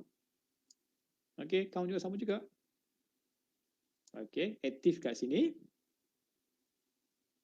Auto sum. Ada tak count number ataupun setengah mungkin yang ada gunakan perisian office yang 2010 ke bawah tu, kemungkinan dia akan ada perkataan bukan count number, cuma ada count sahaja. Okey, klik kat tu count number ni, sama juga highlightkan dia ataupun aktifkan nombor-nombor berkenaan sama ada pada kolom atau row dan kita enter. Ya. Okey, dapat? Okey. Baik. Dah dapat semua ya ni? Okey. Bermakna dalam Excel ni ada dua cara. Kita boleh menaipkan secara manual ataupun kita boleh menggunakan menu bar di atas ni. Okey. Okey, baik. Jelas yang ni ya? Okey. Kalau anda dapat menguasai setakat yang 4 ini pun saya rasa memang sebabnya arahan ataupun formula yang 4 ni kebiasaannya memang kita akan selalu guna dalam latihan kita ataupun dalam tugasan kita dalam Excel ni. Okey. Baik. Sekarang kita pergi advance sikit lah. Dia bukan advance sangat lah. Maksudnya ni kita pergi yang mungkin ada yang tak pernah menggunakan formula-formula yang ini yang 5 sampai yang ke 9 ini. Saya rasa yang 1 sampai 4 ni kebiasaannya lazimnya anda telah biasa menggunakannya kan. Okey, kita teruskan yang formula yang kelima. Formula yang kelima. Okey, even dan odd ni. Okey, dapat ya. Okey. Saya kalakan dulu. Okey, ini kita dah belajar. Kita belajar ni. Okey, baik. Okey, macam biasa pergi kepada apa ni layan baru, sheet baru ataupun di layan yang sama tapi buat tempat bahagian lain Okey, kita lihat dekat event ni. Event dan odd ni Okey, apa dia? Kalau anda lihat dekat notes yang saya dah typekan sedikit dekat nota ni, dekat kita punya page ni, menukar nombor kepada apa? Menukar nombor kepada atau memundarkan nombor genap dan ganjil yang terdekat. Okey, atas ni ada dua perkataan. Okey, even dan odd ni genap dan juga ganjil ini. Dapat ya? Okey, baik. Anda typekan data berkenaan ini. 3.2, 6.77, 4.26, 7.42 dan 10.1. Okey. Dah dapat ya? Okey, tak apa. Okey, type dulu. Ada yang ni tengah WhatsApp, belum saya telah ni. Respon pada saya, cikgu, sekejap cikgu, tak sempat type. Okey, saya tunggu. Okey, saya tunggu, tak apa.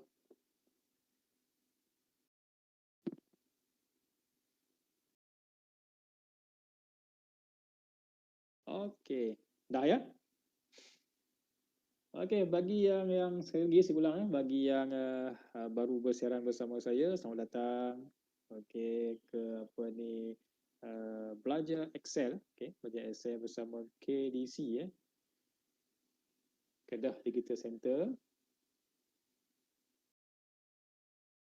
Kita akan bersiaran bermula pada jam 3.30 petang dan akan berakhir pada 4.30 petang untuk yang sesi yang 10 pemula Excel ini. Dan memang nanti kita akan bersiaran lagi untuk subjek-subjek yang lain Okey, dah type semua ya? Okey, dah siap. Okey, even Okey, mudah saja. Kita nak tahu, kita nak mundarkan kepada nombor yang hampir sama ada genap ataupun ganjil Okey, sekarang kita pergi kepada even dulu Okey, dah ya. Okey, baik. Sama dengan type apa? Okey. Okey, even cara even tak? Kalau anda rasa nak type tu lambat, type E saja, nampak sini ada. Ataupun nak type direct pun tak ada masalah. Okey, double klik, dah aktif dia. Okey, kemudian nak enter. Dapat. Okey, dia akan mundarkan nombor yang terdekat untuk ganjil Ini ganjil. Sekali lagi. Sama dengan. Okey. Typekan dia. Highlight. Oh, maafkan saya. Tertinggal pula. Okey, aktif. Type. Okey, double klik. Kemudian highlightkan dia. Dah? Enter macam biasa. Dapat? Okey. Okay, tak apa, kita buat latihan pergi habis. Kita cuba buat latihan pergi habis ni. Taikkan dia. Berulang-ulang tak apa. Sebenarnya kita boleh lagi, maksudnya kita lebih lagi cakap. Bila kita ulang banyak kali ni. Kita double klik, highlight, enter. Okey, sama juga ini pun.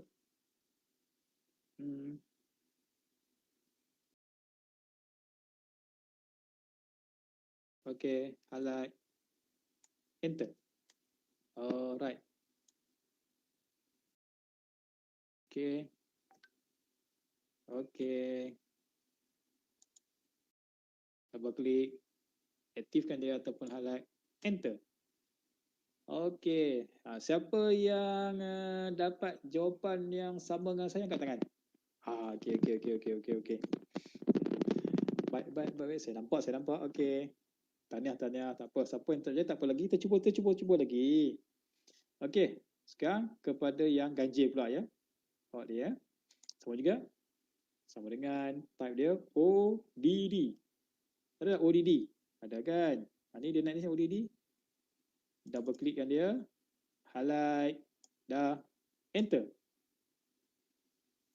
Cuba lagi. Okey. Highlight. Enter. Okey, lagi. ODD. Double klik. Highlight. Enter. Okey.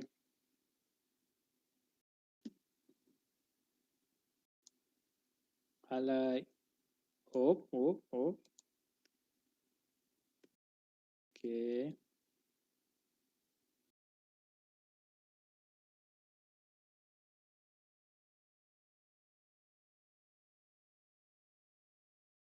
Okey. Highlightkan dia. Enter. Dan last kali. Kita try sekali. Last. Okey. Pandai. Okey. Double klik. Highlightkan dia. Enter. Wah. Mudah kan? Dah dapat? Okey. Baik. Jadi sekarang ni anda telah pun belajar tentang formula yang kelima. Okey, yang ni. Okey. Kelima ya.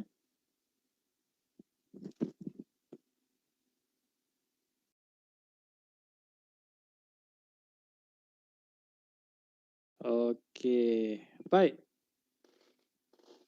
Yang seterusnya, kita masuk formula yang ke-6. Ada yang baru. Alamak cikgu, saya baru masuk lah cikgu. Tak apa. Tak ada masalah. Boleh. Tak ada masalah. Okey, tak apa. Yang baru masuk tu, InsyaAllah saya akan cuba ulang sebentar lagi. Okey, secara ringkas ya. Dah ketinggalan banyak? Tak. Bau lagi. Bau separuh. Boleh lagi ni. Okey, baik. Yang seterusnya. Okey, untuk formula yang seterusnya adalah formula yang ke-6. Okey, formula ke-6. Formula ke-6. Today. Apa itu kegunaan today ni? Ringkas saja.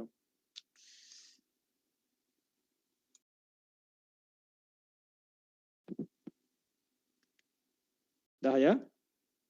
Okey. Right. Jadi sikit je latihan ya, tak apa. Anda letak di sebelah pun tak apa. Letak di ni sheet yang baru pun boleh juga. Okey, apa kegunaan formula today ini? Okey, formula today ni ialah anda hendak meletakkan atau anda nak letakkan hari bulan pada kelainan kerja anda. Maksudnya bila anda letakkan arahan formula today ini, bila anda buka saja halayan kerja berkenaan untuk esok ke, lusa ke dan seterusnya, dia akan keluarkan tarikh ataupun hari bulan ini berdasarkan bila anda buka. Itu. Jadi kalau siapa yang buat form ke, maksudnya buat form ke, buat pekalan data ataupun yang perlukan tarikh yang sentiasa berubah-ubah, anda boleh gunakan kaedah today ini. Bagi mudah saja. Ini tak perlu type apa, cuma typekan formula saja. Anda boleh pilihlah letak dekat mana-mana saja sel dekat harian anda tu, letak dia, kemudian sama dengan type today. Okey, nampak dia naik tu. Okey, double klik today ni, kemudian anda enter. Nampak dia akan naik situ. Oh, okey, saya besarkan sikit. Tak nampak ya? Okey, kita apa, saya besarkan sikit. Alright. Okey, ulang balik ya. Okey, sama dengan today. Okey, double klikkan dia, kemudian anda enter. Dapat jawapan dia. Jadi tak perlu anda nak type hari ini 14, hari 14, kemudian slash 8, itu slash pula 20 tak payah. Okey. Kalau anda buat secara manual macam ini, okey, dia cuma maksudnya tempoh sah laku dia untuk hari ini saja. Okey, bila anda buka untuk esok hari dan sebagainya, tarikh berkenaan tidak akan berubah. Itu perbezaannya. Okay, kalau anda gunakan formula today ini, dia akan merubah. Okay, tarikh anda akan bertukar mengikut hari. Okay, jadi satu je. Yang ni pun dia akan mengikut kepada komputer anda. Kalau mungkinlah komputer anda ni dia punya kat bawah ni, kalau anda nampak kat bawah ni ada kan masa dengan tarikh ni. Kalaulah komputer anda tu mungkin ada sikit masalah segi setting, tarikh hari ni lambat ke ataupun segi masa lambat ke, nanti dia akan ada efek jugalah. Jadi make sure lah, pastikan komputer dalam keadaan yang siap siaga digunakan. Tu dah bahasa tu. Okey. Okey, mudah ya. Ulang balik sekali lagi ya. Last ulang ni ya. Okey, sama dengan today. Okey, double klik dan enter. Mudah. Okey. Okey. Oh, hari ni saya baru tahu cikgu. Bukan tak tahu, tapi anda mungkin rasa-rasa nak kata macam mana? Okey, tahu. Saya faham. Kadang-kadang kita biasa kita buat secara biasa kan. Okey. Mudah kita. Okey, baik. Okey, kita teruskan lagi. Okey. Masa lagi 10 minit lagi. Okey. Right. Okey, arahan yang seterusnya ni. Mungkinlah anda tak biasa guna arahan ini ya. Okey. Connect sini. Okey. Ataupun dah bisa gunakan atau belum. Okey, siapa yang belum atau siapa muslim baru dengarlah arahan ini, formula ni.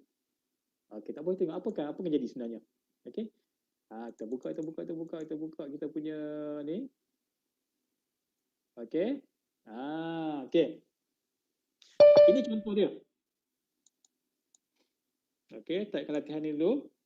Saya nak gambarkan sini ialah first dan last. Maksudnya ni perkataan di awal daripada di last atau di akhir. Itu type ni. Ramli Hussein, Kamal Isa, Maria Ramos. Ada ya? Dapat ya? Okey. Okey. Alright. Apa kegunaan dia? Kegunaan ni ialah formula yang mengambil nilai dari beberapa sel dan menggabungkan ke dalam sel yang sama. Maksudnya kita nak gabungkan, sama ada perkataan ke atau nombor ke di sel yang berlainan dalam satu sel ini. Contohnya. Okey, aktifkan dia. Dah? Type perkataan tu. CON. Okey. Alright. Okey.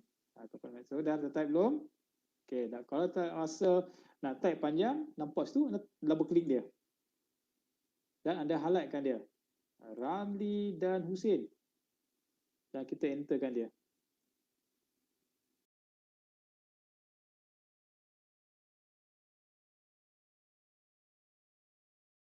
Okey. Ulang balik ya. Sama dengan. Okey. Dah. Double klik. Klik ini. Ini satu je. Nampak dekat bahagian bawah ni, dia tulis apa tu? Text 1, comma. Yang tadi ialah dot kan. Sekarang ni comma. Jangan highlight ya. Anda aktifkan dia, dah aktif, comma, type comma, kemudian pergi kepada Husin ni. Dan anda enter dia. Nampak? Ramli Husin. Jelas ya? Okey, cuba sekali lagi. Sama dengan consonant ni. Double klik. Aktifkan dia. Dah. B6. Sudah. Alright. Koma. Titik dia nak koma bukan titik bertindih. Koma. Aktifkan dia sel kedua. Enter. Nampak dekat gabung. Itu juga dengan Maria Ramos. Sama.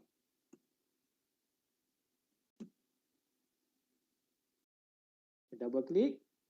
Kemudian aktifkan dia apa dia? Koma. Ya, betul. Koma. Dah ya? Okey, siapa yang dah boleh cuba tekskan tanda tangan tu. Okey. Baik.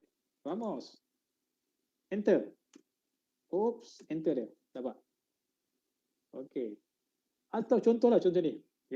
Anda rasa ini dekat-dekat saja kan? Okey. Tak apa, saya ubahkan dia. Saya ubahkan Husin ni dekat sel sini.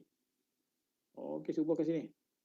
Mungkinlah anda nak letakkan data-data yang jauh dekat, kita nak dekatkan dia lah. Okey.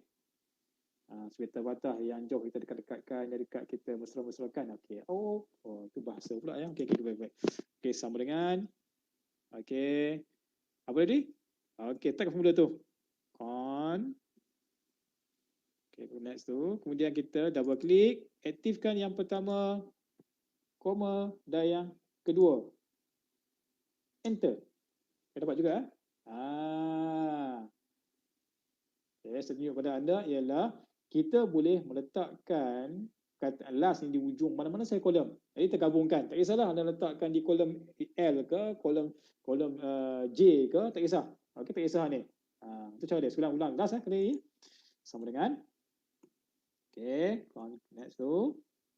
Double klik, aktifkan Kamal, kemudian koma, kemudian kita Isa pula, enter. Okey. Alright. Mudah kan? Okey. Yang ni setelahnya yang jauh kita dekat-dekatkan. Okey, jadi tak perlulah anda nak delete kolom ni ke, anda nak tarik tak payah. Jadi mana kita boleh hubungkan dia bagi dekat menggunakan kaedah ni. Perahan dia nama apa? Ya. Baik. Okey, saya tunjukkan sikit lagi. Okey, yang seterusnya. Yang seterusnya 8 ni, 8, 9, 10 ni, upper, proper dan lower. Okey, saya gabung sekali 3 sekali Okey, apa gunaan dia? Okey, kalau anda ingat biasa menggunakan apa? Biasa menggunakan dalam Excel ni dia tak ada kan? Tak ada apa ni, kalau Word dengan PowerPoint ada perkataan kan? Lower case, center chain case, apa lagi lower case, kemudian upper case dan sebagainya lah. Dalam Excel itu kita tengok juga. Contohnya kataan bola sepak ni, saya nak tukarkan apa ada apa ni adalah huruf besar. Nak menukarkan perkataan yang sedia ada ke huruf besar semua. Sama dengan apa. Type situ apa. Itu kan UP ada kat apa kan. Double klik dekat bola sepak, enter. Nampak? Boleh? Okey, beza kan? Okey, yang nombor perkataan kedua ni, dia kecil semua. Okey, sama dengan apa. Okey, enter. Wah, okey, boleh. Alright. Apa, siapa yang nanti buat nota dia, apa huruf besar semua? Apa? Okey, proper pula. Sama dengan apa bezanya? Okey, sama dengan proper.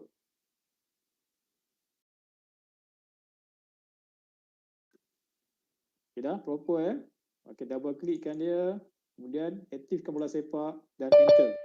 Apa yang jadi? Maksudnya huruf B besar, S tu besar.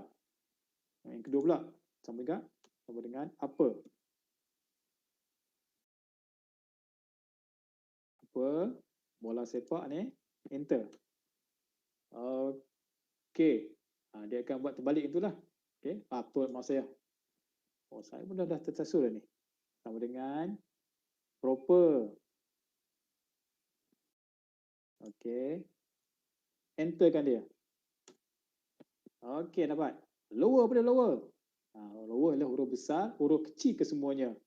Sama dengan lower. Double klik. Aktifkan dia. Nampak? Huruf kecil semualah. Okey, sekali lagi Jelas ni Okey. Nampak sekarang saya akan aktifkan yang ni, yang apa ni huruf besar ni saya ambil ni. Contohnya sama dengan lower, double klik, ikat bola sepak ni, huruf besar semua kan? Dia uppercase semua, saya enterkan dia. Okey, nampak? Bagi huruf kecil. Jadi terimalah kalau siapa-siapa yang mungkin silap type dalam dalam essay ni, anda boleh gunakan kaedah upper, proper dan lower. Dapat? Ya. Okey, jadi untuk hari ini anda telah belajar tentang apa? 10 formula Excel. Okey, nampak sum, average, mean, max, count, even. Okey, today sampai kepada lower case. Okey, bagi siapa yang telah mengikuti siaran ini, jangan lupa balik nanti ataupun selepas ini cuba buat latihan, tidak anda akan lupa. Okey, insya-Allah. Jadi kita akan berjumpa untuk sesi yang seterusnya pada yang sesi-sesi akan datang. Dan saya ucapkan terima kasih kepada anda kerana sudi bersama-sama dengan Kedah Digital Center untuk kita bersama menimba ilmu. Okey, baik. Mungkin bagi yang baru, tak apa, jangan bimbang. Anda boleh nanti melihat rakaman ini ataupun anda boleh memainkan dalam Facebook KDC nanti. Okey. Okey. Terima kasih kepada semua atas perhatian anda, atas komitmen anda. Sama-sama kita belajar ini. Kalau ada tersilap tu saya minta maaf. InsyaAllah kita akan berjumpa di lain siaran juga. Okey, sekian. Terima kasih. Assalamualaikum. Sayonara. Jumpa lagi.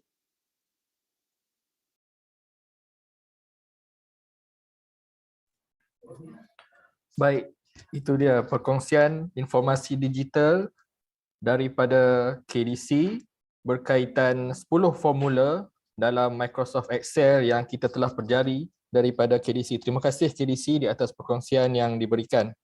Maka dengan itu tamatlah sesi kita sebelah pagi ini dan kita akan sambung pula sesi sebelah petang pada jam 2 petang nanti dengan 2 slot yang kita sediakan pada sebelah petang ini, iaitu slot pada pukul 2 petang bersama Cikgu Juara Digital 2021 dan slot yang seterusnya pada jam 4 petang bertajuk Pump It Up with Potuns yang akan disampaikan oleh Puan Siti Najiah Adnan, pensyarah Kolej Politek Mara Al-Ustaz. Jadi untuk itu kita akan berhenti rehat tengah hari.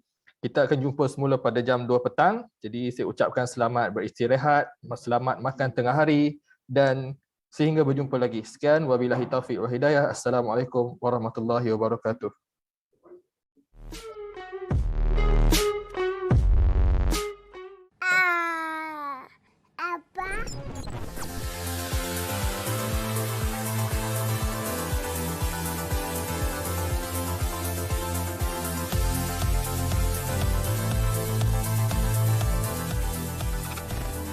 Hi, good day everyone.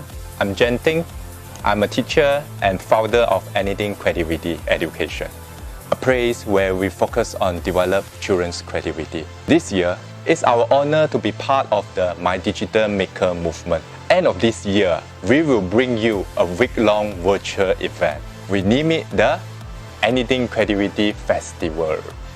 Anything Creativity Festival, ACF, is a week-long free virtual event aimed to expose children to learn, play and create on digital landscape and help them to develop emotionally to be happy and creative. The event included hard skills like digital art, comic, music, storybook making, etc.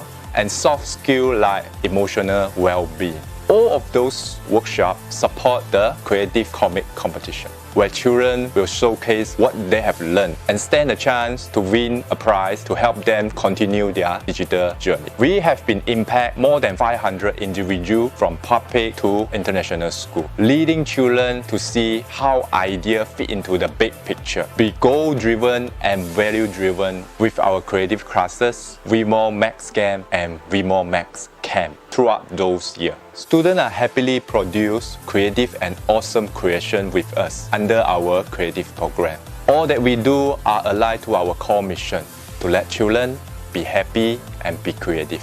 If you feel that what we do is fun, benefiting you and your children, come and join us at Anything Creativity Festival. Here, you get to learn creative multimedia classes with anything teacher and guest teacher and coach from different industry for free.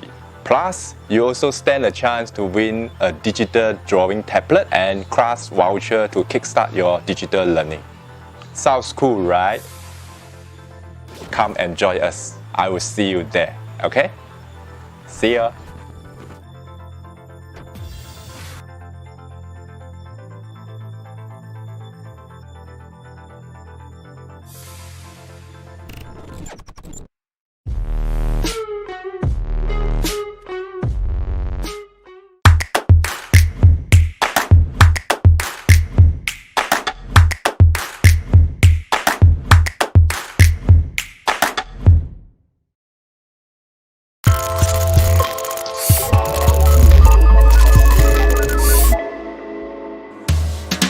Because it's such an exciting program that I don't really want to miss. Have many advantages. I can learn many things. I'm looking forward to join more.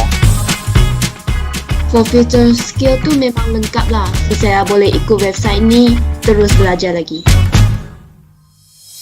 Pada 24 hari bulan Februari 2020, DG, MDEC dan UNICEF bersama Arus Academy telah melancarkan program Future Skills for All di Sabah.